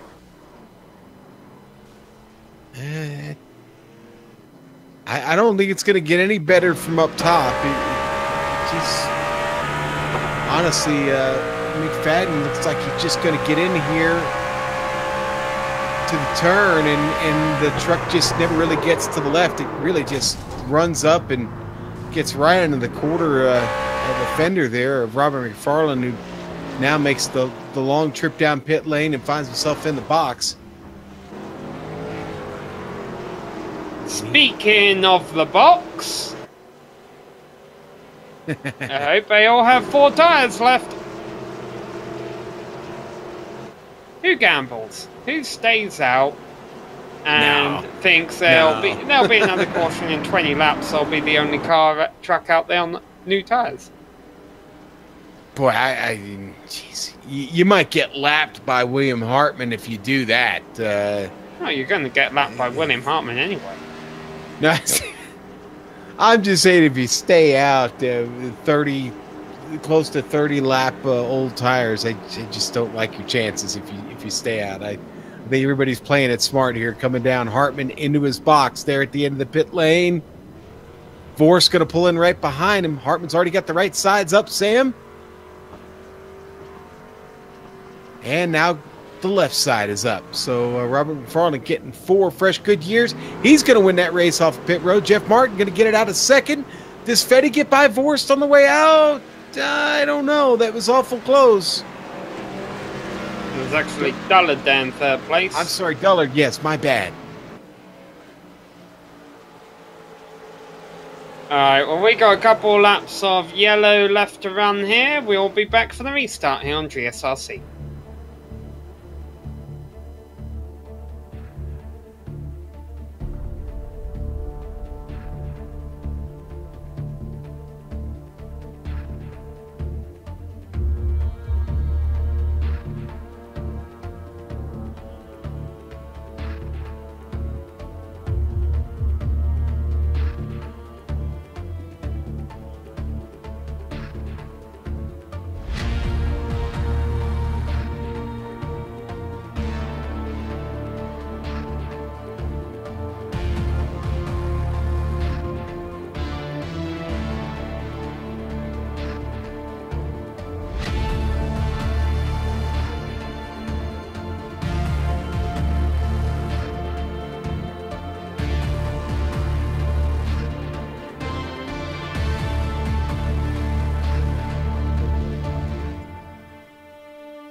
43 laps left to go when they get restarted here at ISM Raceway.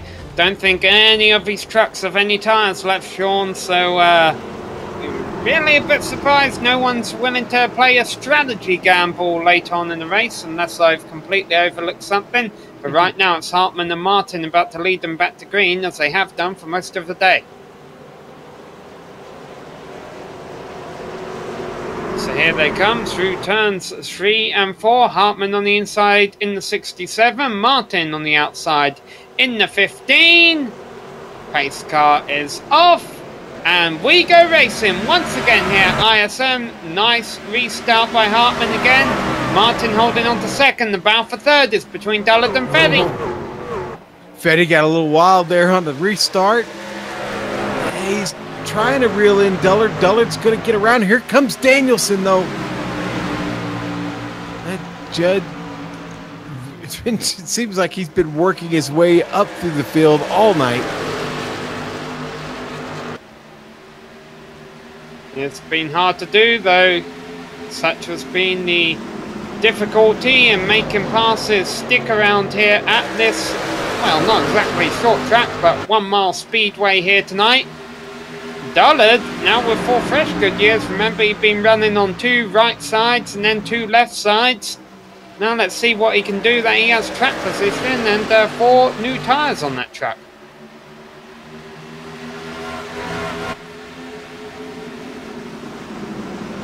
Fetty and Force still running with the unofficial championship advantage over Richer back there in 6th. If Danielson goes either way, that will be good news for Richer.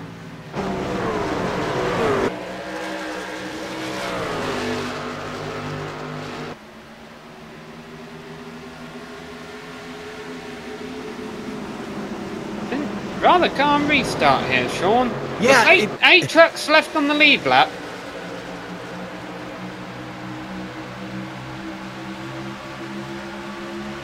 We're watching them all filter around this circuit. I'm sure it'll pick up in intensity, though, as these laps start to wind down.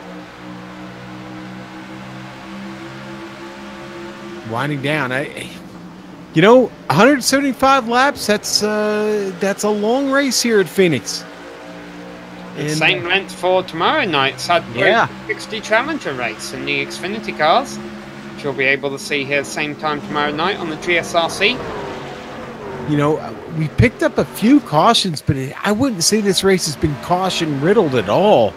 We've seen some great racing, and what we haven't seen is a lot of passing. It's been tough, and when we've seen it, we've seen how long it takes to develop a pass and get one working. And right now, Kevin Fetty behind Dullard just doesn't seem to have anything for him at the moment. And Danielson, well, if he's wise, he's saving those tires with an opportunity here, maybe in the last 20 laps, to make that charge towards the front. But William Hartman not running away with anything here in this third stage, Sam. We're pretty bunched up here amongst the top 6. Yeah, it's definitely been the smallest lead Hartman has built up in the opening laps of a restart that we've had all race long. Maybe he is taking it a bit easier this time, just in case we do get a late caution. Sam, he could be saving those tires up just a bit right now, and that certainly might be what we're seeing from a couple of drivers on track. We're going to try and make this to the finish, and may have no choice. They may not have another set of tires left to put on their truck.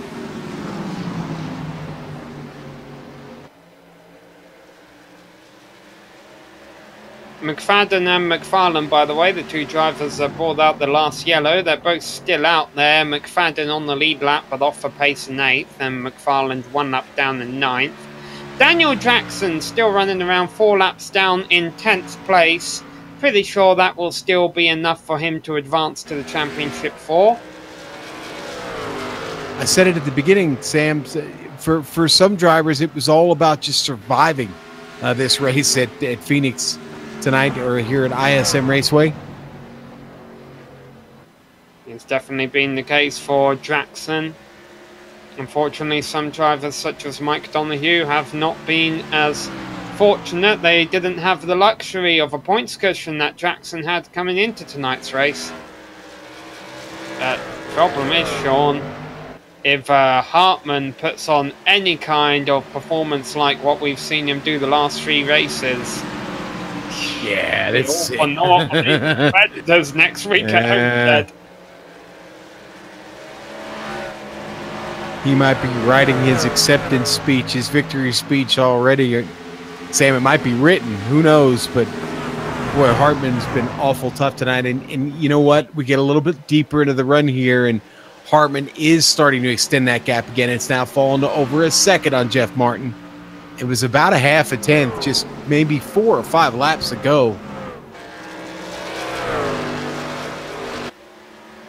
And we're just about 30 to go. Hartman seems to maybe have gotten what he needed out of the tires there in that run, and is opening things up a little bit.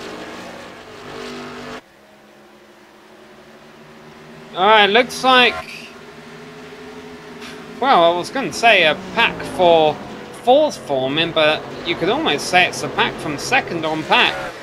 Dullard, Martin's been able to run away from whoever's been running in 3rd today, but not this run. Dullard is keeping them honest. Yeah, no, Dullard is. It's Fetty right now that isn't moving as quickly as I thought he might be, but again, this all could be waiting right now. This is looking green and good at the moment. Don't press too hard. You still got to knock out 30 laps here. Save these tires for a little bit more. You may not be able to save them for much more because Judd Danielson's looking aggressive again, looking like he wants to try and get that spot away from Fetty. And last thing in the world Fetty wants to do is back up to Ray Richer. Isn't that right, Sam? Yeah, well, the other last thing Fetty wants to have happen is for Danielson to get by him, because Richer, again, according to my calculations, comes into this stage with a 2-point advantage over Fetty. And so Fetty would need to beat Richer by 2 points. And you can tell just by looking at them that Fetty and Danielson I would not exactly call teammates, considering Fetty's out there in a Chevy Silverado and Danielson out there in a Toyota Tundra. Yeah, those multi-manufacturer teams confuse me, Sam. I don't always understand that, but no, they're definitely not teammates. Richard trying to find a different line down there in the dogleg. What line do you like around here, Sean, when you do races around here? Do you go all the way down to that wall? No, I don't. I like to just get right below the yellow line, honestly, not too far down myself. I like to try and keep the momentum rolling up there, and the transition. I've seen it several times on these trucks this evening. It can be a little rough back up the track there if you cut it down way too low.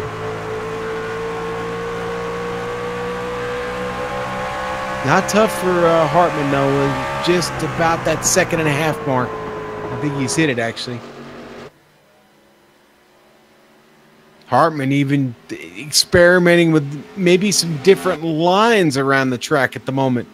All in an effort to just keep Jeff Martin further in the mirror every lap.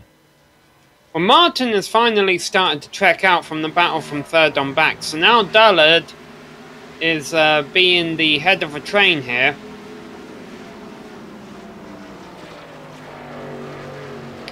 Pretty much a 4-truck pack, although Rich hasn't dropped back too much, but there's a bit of a cushion between himself and Danielson in 5th.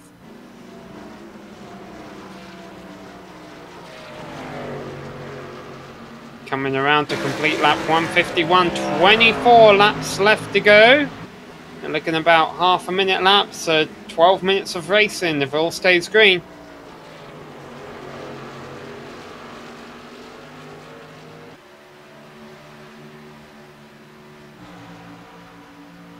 And all the way down to the bottom there goes Danielson. These drivers trying different lines. I'm not sure that one worked for Danielson, though. He was way out of groove in 3 and 4.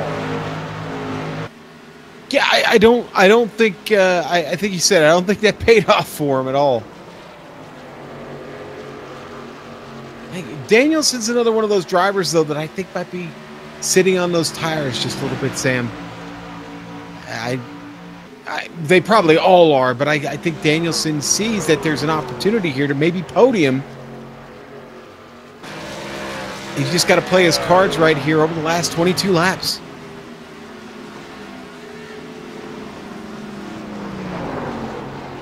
Oh, Danielson getting loose in turns 1 and 2. I'm not sure that's an indication he's saving these tires. Wait, it might be an indication that tires are giving up. As that brought Ray Richer in a lot closer there, Sam. This is great news for Ray Richer. Danielson is what's separating Richer from advancing to Homestead.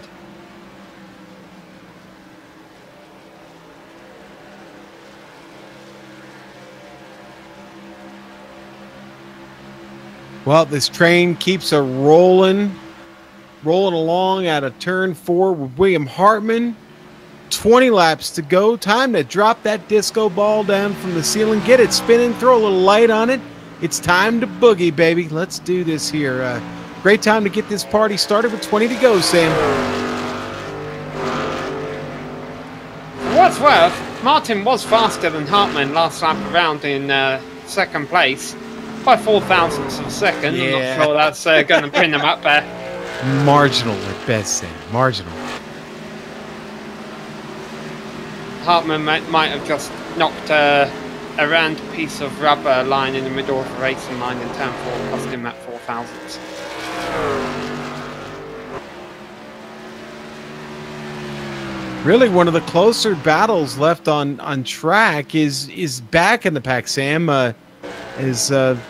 It looks like, well, no, is that, yeah, McFarlane and McFadden they are on different laps. I'm noticing that now. Yep, separated by 1 lap, actually. McFadden's McFarlane down the lap there. But the leaders are about to have to come up on these guys. And even though each of them has about a second buff on each other, we know lap traffic, depending on where you catch it, can alter the picture of a race. And that's definitely something that Hartman doesn't want now. It's definitely something Fetty does not want now.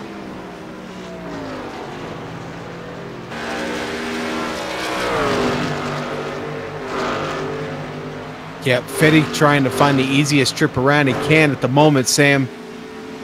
And it looks like that Lord Coast Chevrolet going to let him go. Hartman not completely out of the woods yet as he goes by McFadden, and then McFarland and Jackson ahead of him. Sure, this is not the race Jackson was hoping for. He's been involved in a lot of bad luck recently.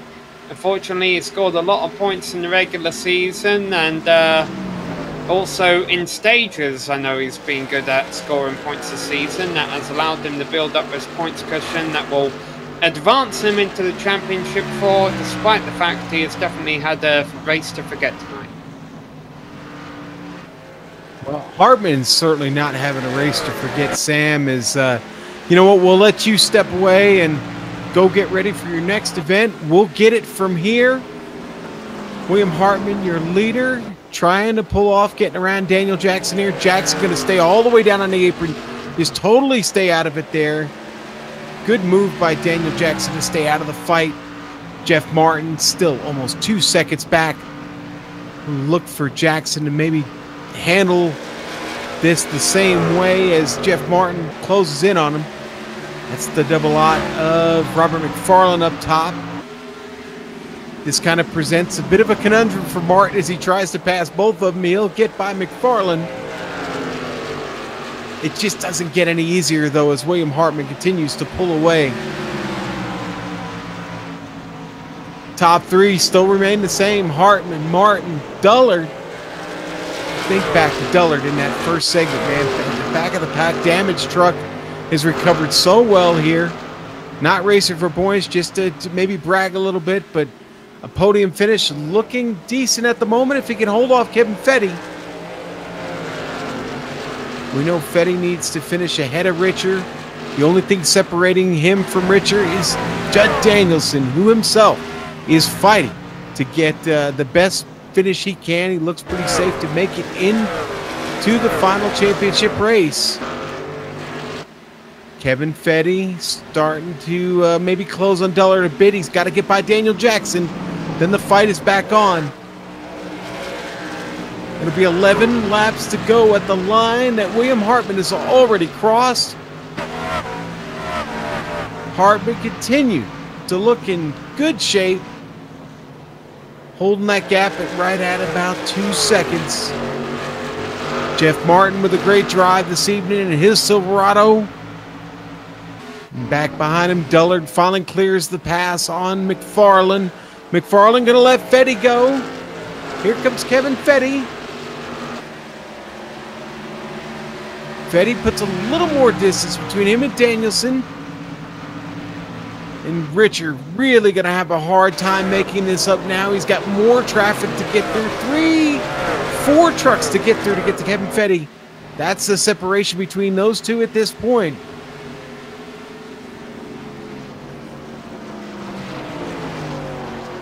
Richard now starting to fall away from Danielson. Danielson now clearing Daniel Jackson. Richard back there finally got around the 48 of Mark McFadden. And up front, Hartman starting to drive away from Jeff Martin now, 2.5 seconds. I think Hartman saved a little bit for the end just in case. Dullard not making any progress yet on Jeff Martin. He's running out of time here. Only 8 laps to go at the line. Fetty's fast, but I don't think he's fast enough to catch Dullard. He's going to need to pull off something amazing here over the next several laps. Danielson finally able to clear the double out of McFarland back there. Danielson riding in 5th. Should have enough points to make it into the championship. Top 5 ensures that. And really, it's all about William Hartman just trying to complete these last 7 laps clean. Not make any kind of mistake. He hasn't really made one tonight. Has led most of the laps in this race. Top 3, again, still just unchanged with only 6 to go. Right now, it's a fight to see if Danielson can catch Fetty. I don't know if that can happen. It's about 2.5 seconds between those two. And Fetty still with some work to do.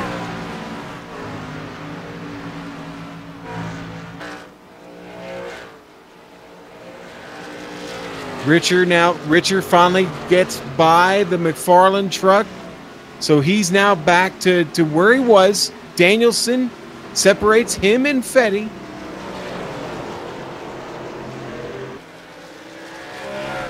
We'll keep an eye on that battle, but now we have 5 to go. Our leader, William Hartman, passing the truck of Mike Donahue down the front straight.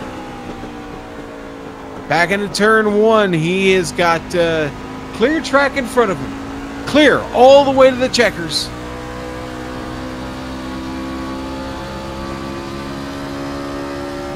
Not a car in sight. I mean, that is just as clean as the air gets. It's been a spectacular drive by William Hartman that we knew coming into this race was already locked in. We know he's going to Homestead. He knows he's going to Homestead. But another win's going to look good for a little more hardware on the mantle. We got 2 to go here as it comes across the line. And we'll stick with McFarland as it looks like all the battles have sorted themselves out on track. I mean, we'll stick with Hartman. Was switching from truck to truck there and happened to see Robert, and that was the first name that came out. But William Hartman's got this race in control. He comes down out of the dog leg into 3, and now through turn 4. Hartman going to come down the front straight and is going to take the white flag in the dirty air. Studios 175 from ISM Raceway. Martin Dullard in tow. Martin's running up on Mike Donahue. Might have to clear him here before it's over. Hartman through the dog leg one last time. Turn 3, he sets it up, gets through smooth, center of the turn, no problem. William Hartman in his Toyota Tundra, the number 67, your winner tonight. Jeff Martin will take it home in second, and Mike Dullard with a great drive, a good recovery this evening, finishing third. Fetty will finish fourth, Danielson fifth, and Ray Richer going to have to settle for sixth. I do believe, nothing official yet, but that will advance Fetty into the championship. But with the Dirty Air Studios 175 coming to a close here on track at the Checker Flags, we'll let our winner, William Hartman, celebrate a little bit. We'll take a quick break, and we'll be right back here on the Global Sim Racing Channel. Don't go away.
And we're back here from ISM Raceway in Arizona under the nighttime sky. It's a beautiful evening here at the track, and boy, it was a beautiful evening for William Hartman, already locked into the playoffs coming in tonight, and he wins it. The Dirty Air Studios 175 belongs to William Hartman, the driver from Michigan. Started it on the pole. He finishes it on the pole on the top of the podium here. Jeff Martin with a great run tonight. He'll finish second. Mike Dullard, third place finisher. Kevin Fetty with a fourth place finish. Judd Danielson dug as hard as he could with his Toyota Tundra tonight. He'll finish fifth. Sixth going to go to Ray Richer. Maybe in, maybe out. We don't know yet. Ralph Forrest will finish seventh. Mark McFadden, eighth place. Ninth going to go to Robert McFarland in a double aught. Number 84, Daniel Jackson. His bad luck this evening continues, or this season continues. He'll finish 10th. Mike Donahue, 11th. Danny Rogers in early retirement after having a really strong truck. He'll finish 12th. Sean Callist, another early retirement, 13th.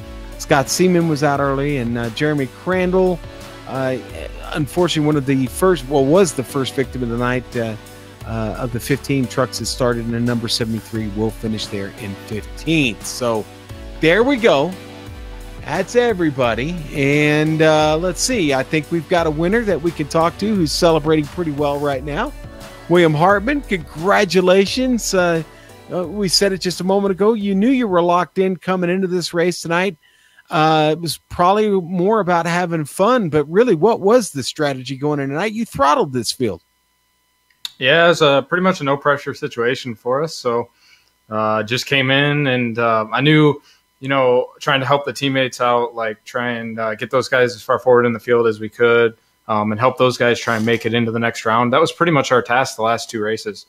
Just kind of help the teammates out as much as possible and try and get as many Savage Drive guys up in that final 4 as possible. But yeah, it was a fun race tonight. It's kind of fun to race with no real implications. You can just kind of go out there and run your race, and if it goes well for you, it goes well, and if not, no big deal. So it was definitely a really fun race, and looking forward to next week. Yeah, listen, you ran it well. You ran it about as well as you could. How valuable was the clean air here tonight? Oh, it was huge. I think creating separation was extremely hard. It seemed like after about 4 or 5 laps, the field kind of evened out, and you really couldn't gap anybody or really catch anybody. So I worked hard in the first 3 to 4 laps to try and create as much separation as I could. And then it was really a tenth every couple laps, maybe if you were lucky. So having that clean air, having track position, and being able to kind of get out there the first couple laps was huge. And I know had I been mired back in traffic tonight, I don't know that there's any way I would have made it back to the front. It was really, really tough to make passes and to gain ground on guys. Yeah, well, you took my question away from me there, man. I was going to ask how just incredibly tough it was to pass this evening. We watched it all night. It just seemed like it took forever, a good half a dozen laps to just really finally complete a pass on somebody. And what is it, Phoenix? Is it just the way this track is configured that makes that so tough? Yeah, I think it's a combination of the track and the trucks.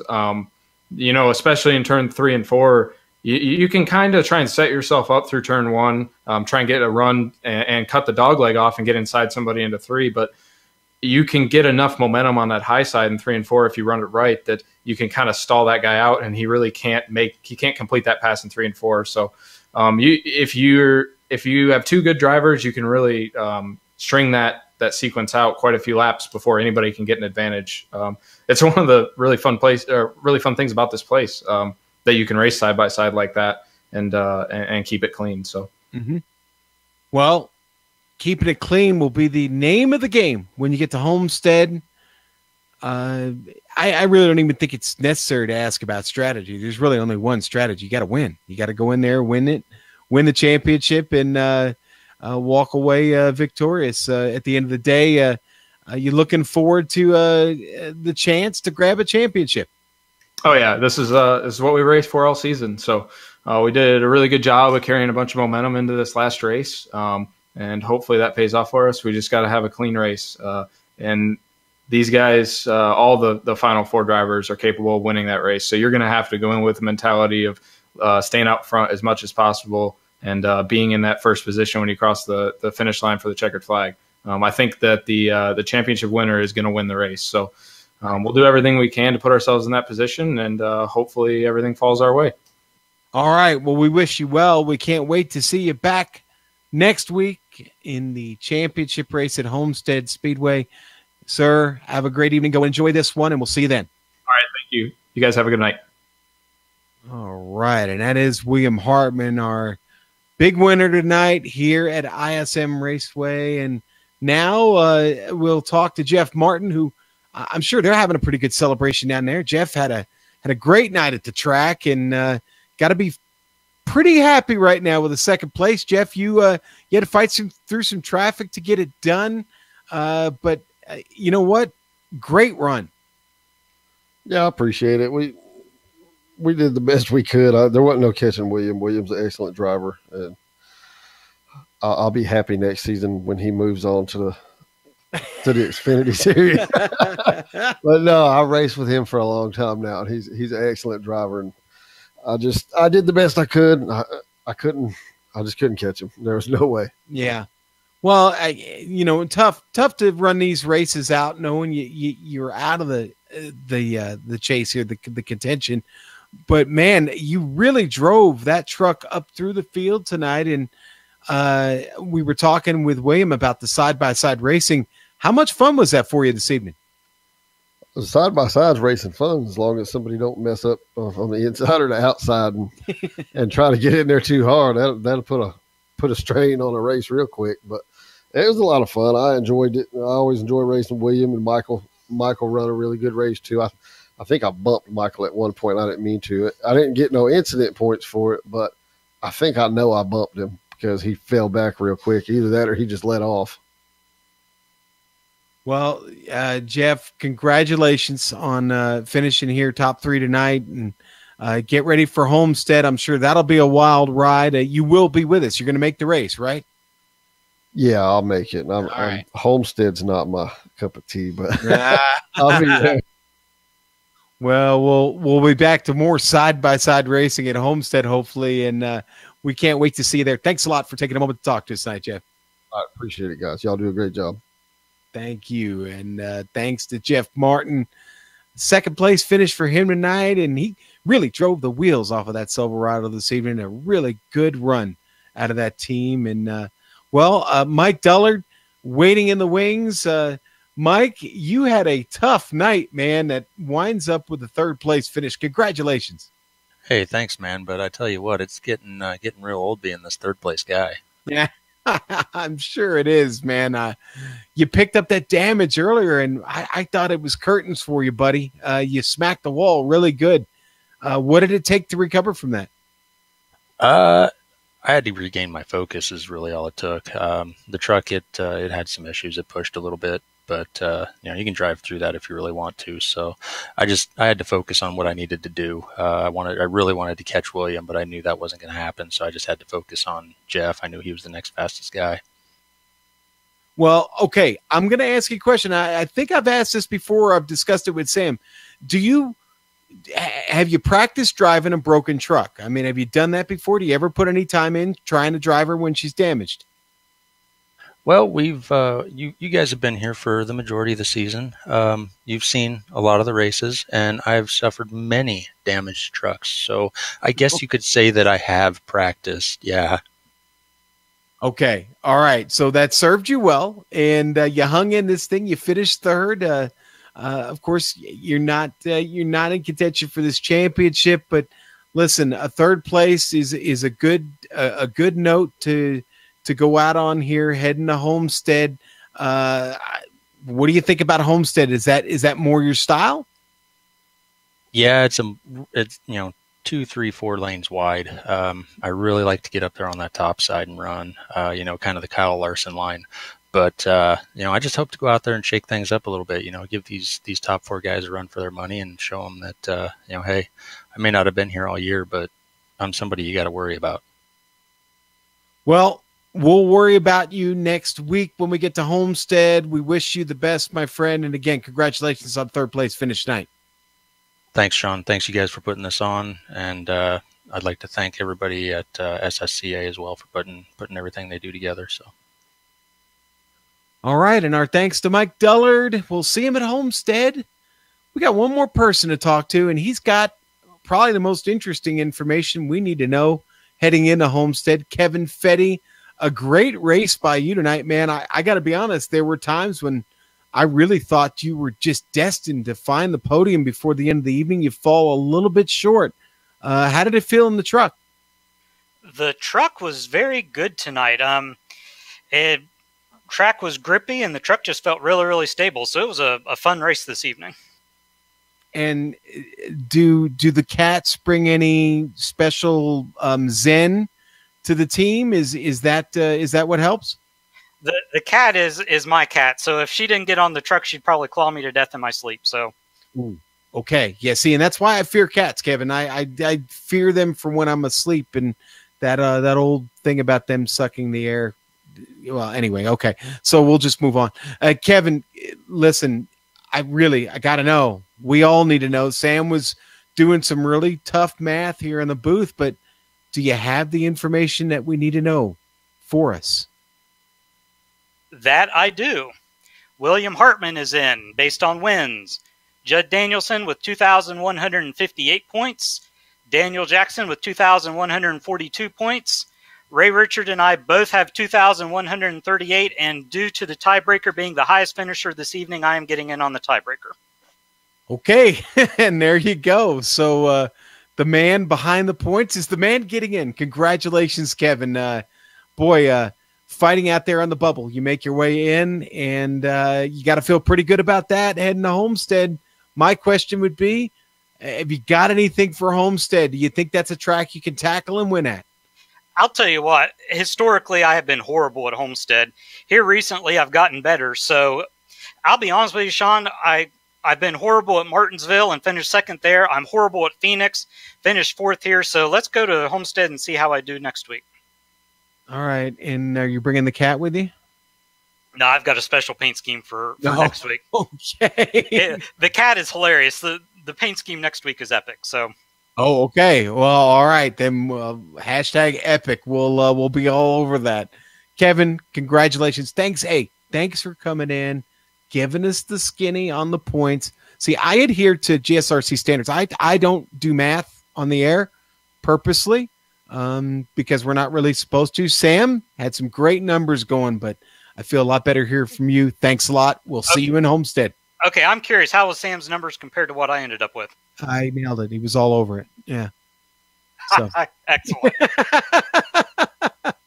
Hey, you guys have a good evening, and we'll do it again next week. We certainly will, Kevin. Thanks a lot. And that is Kevin Fetty. Again, want to thank him for giving us the lowdown on the points as we head into the championship race next week in Homestead, Miami, Florida. We would like to thank all the organizers and competitors of the Simulated Stock Car Association and the Sim Speed Shop Truck Series for coming out here tonight and putting on a great show. You know, we also want to thank our sponsor, LeftyPro.com.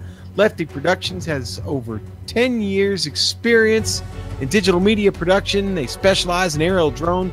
Oh, I'm calling Lefty Pro. I'm sorry. Dirty Air. I did it again. You know what? I had my script in the wrong place tonight, folks. But yeah, tonight's sponsor is Dirty Air Studios. Sorry, Gary. My apologies to you. They are an iRacing media production company that provides top-of-the-line professional videos, graphics, pictures, and paints for all things sim racing. Go to their Facebook page, Dirty Air Studios. You can also catch Gary streaming tonight on their new Twitch channel, twitch.tv/dirty_air. And Gary will be streaming from the cockpit of his Challenger Series car tomorrow night, but we'll get back to thanking everybody. We also would like to thank all of the companies that provide the software and hardware for our broadcasts. There you see them listed on your screen now. Additional thanks, of course, go out to Erica Coleman, June Lalonde, who provide us with all of the great music you hear on the network. See the screen for how to get a hold of them and more of their great work. Folks, go on over to the iRacing Esports Network on YouTube right now, the Lionheart IndyCar Series. Getting ready to go live. Sage Karam, IndyCar driver Sage Karam in the field tonight. Our former IndyCar driver, Richie Hearn, on the mic with the one and only Soup Zahn. Bill Soup Zahn has the call with Richie. You don't want to miss that. You know, find us at our website, globalsimracingchannel.com. We're also on social media at GSR Channel, Facebook, Global Sim Racing Channel, and yes, we're on the gram, Instagram, GSRC_gram. Thanks to the team today, our good man Sam, Joe, Dougie Beard on the cameras. We thank everybody for watching. All the upcoming races for our other series are listed on your screen now. Catch us at Homestead next week for the final here, the championship race at Homestead, Miami on the Global Sim Racing Channel with the Sim Speed Shop Truck Series. Don't miss another exciting second of racing action here on the Global Sim Racing Channel. But until next time, race clean, race hard, and we'll see you on the track.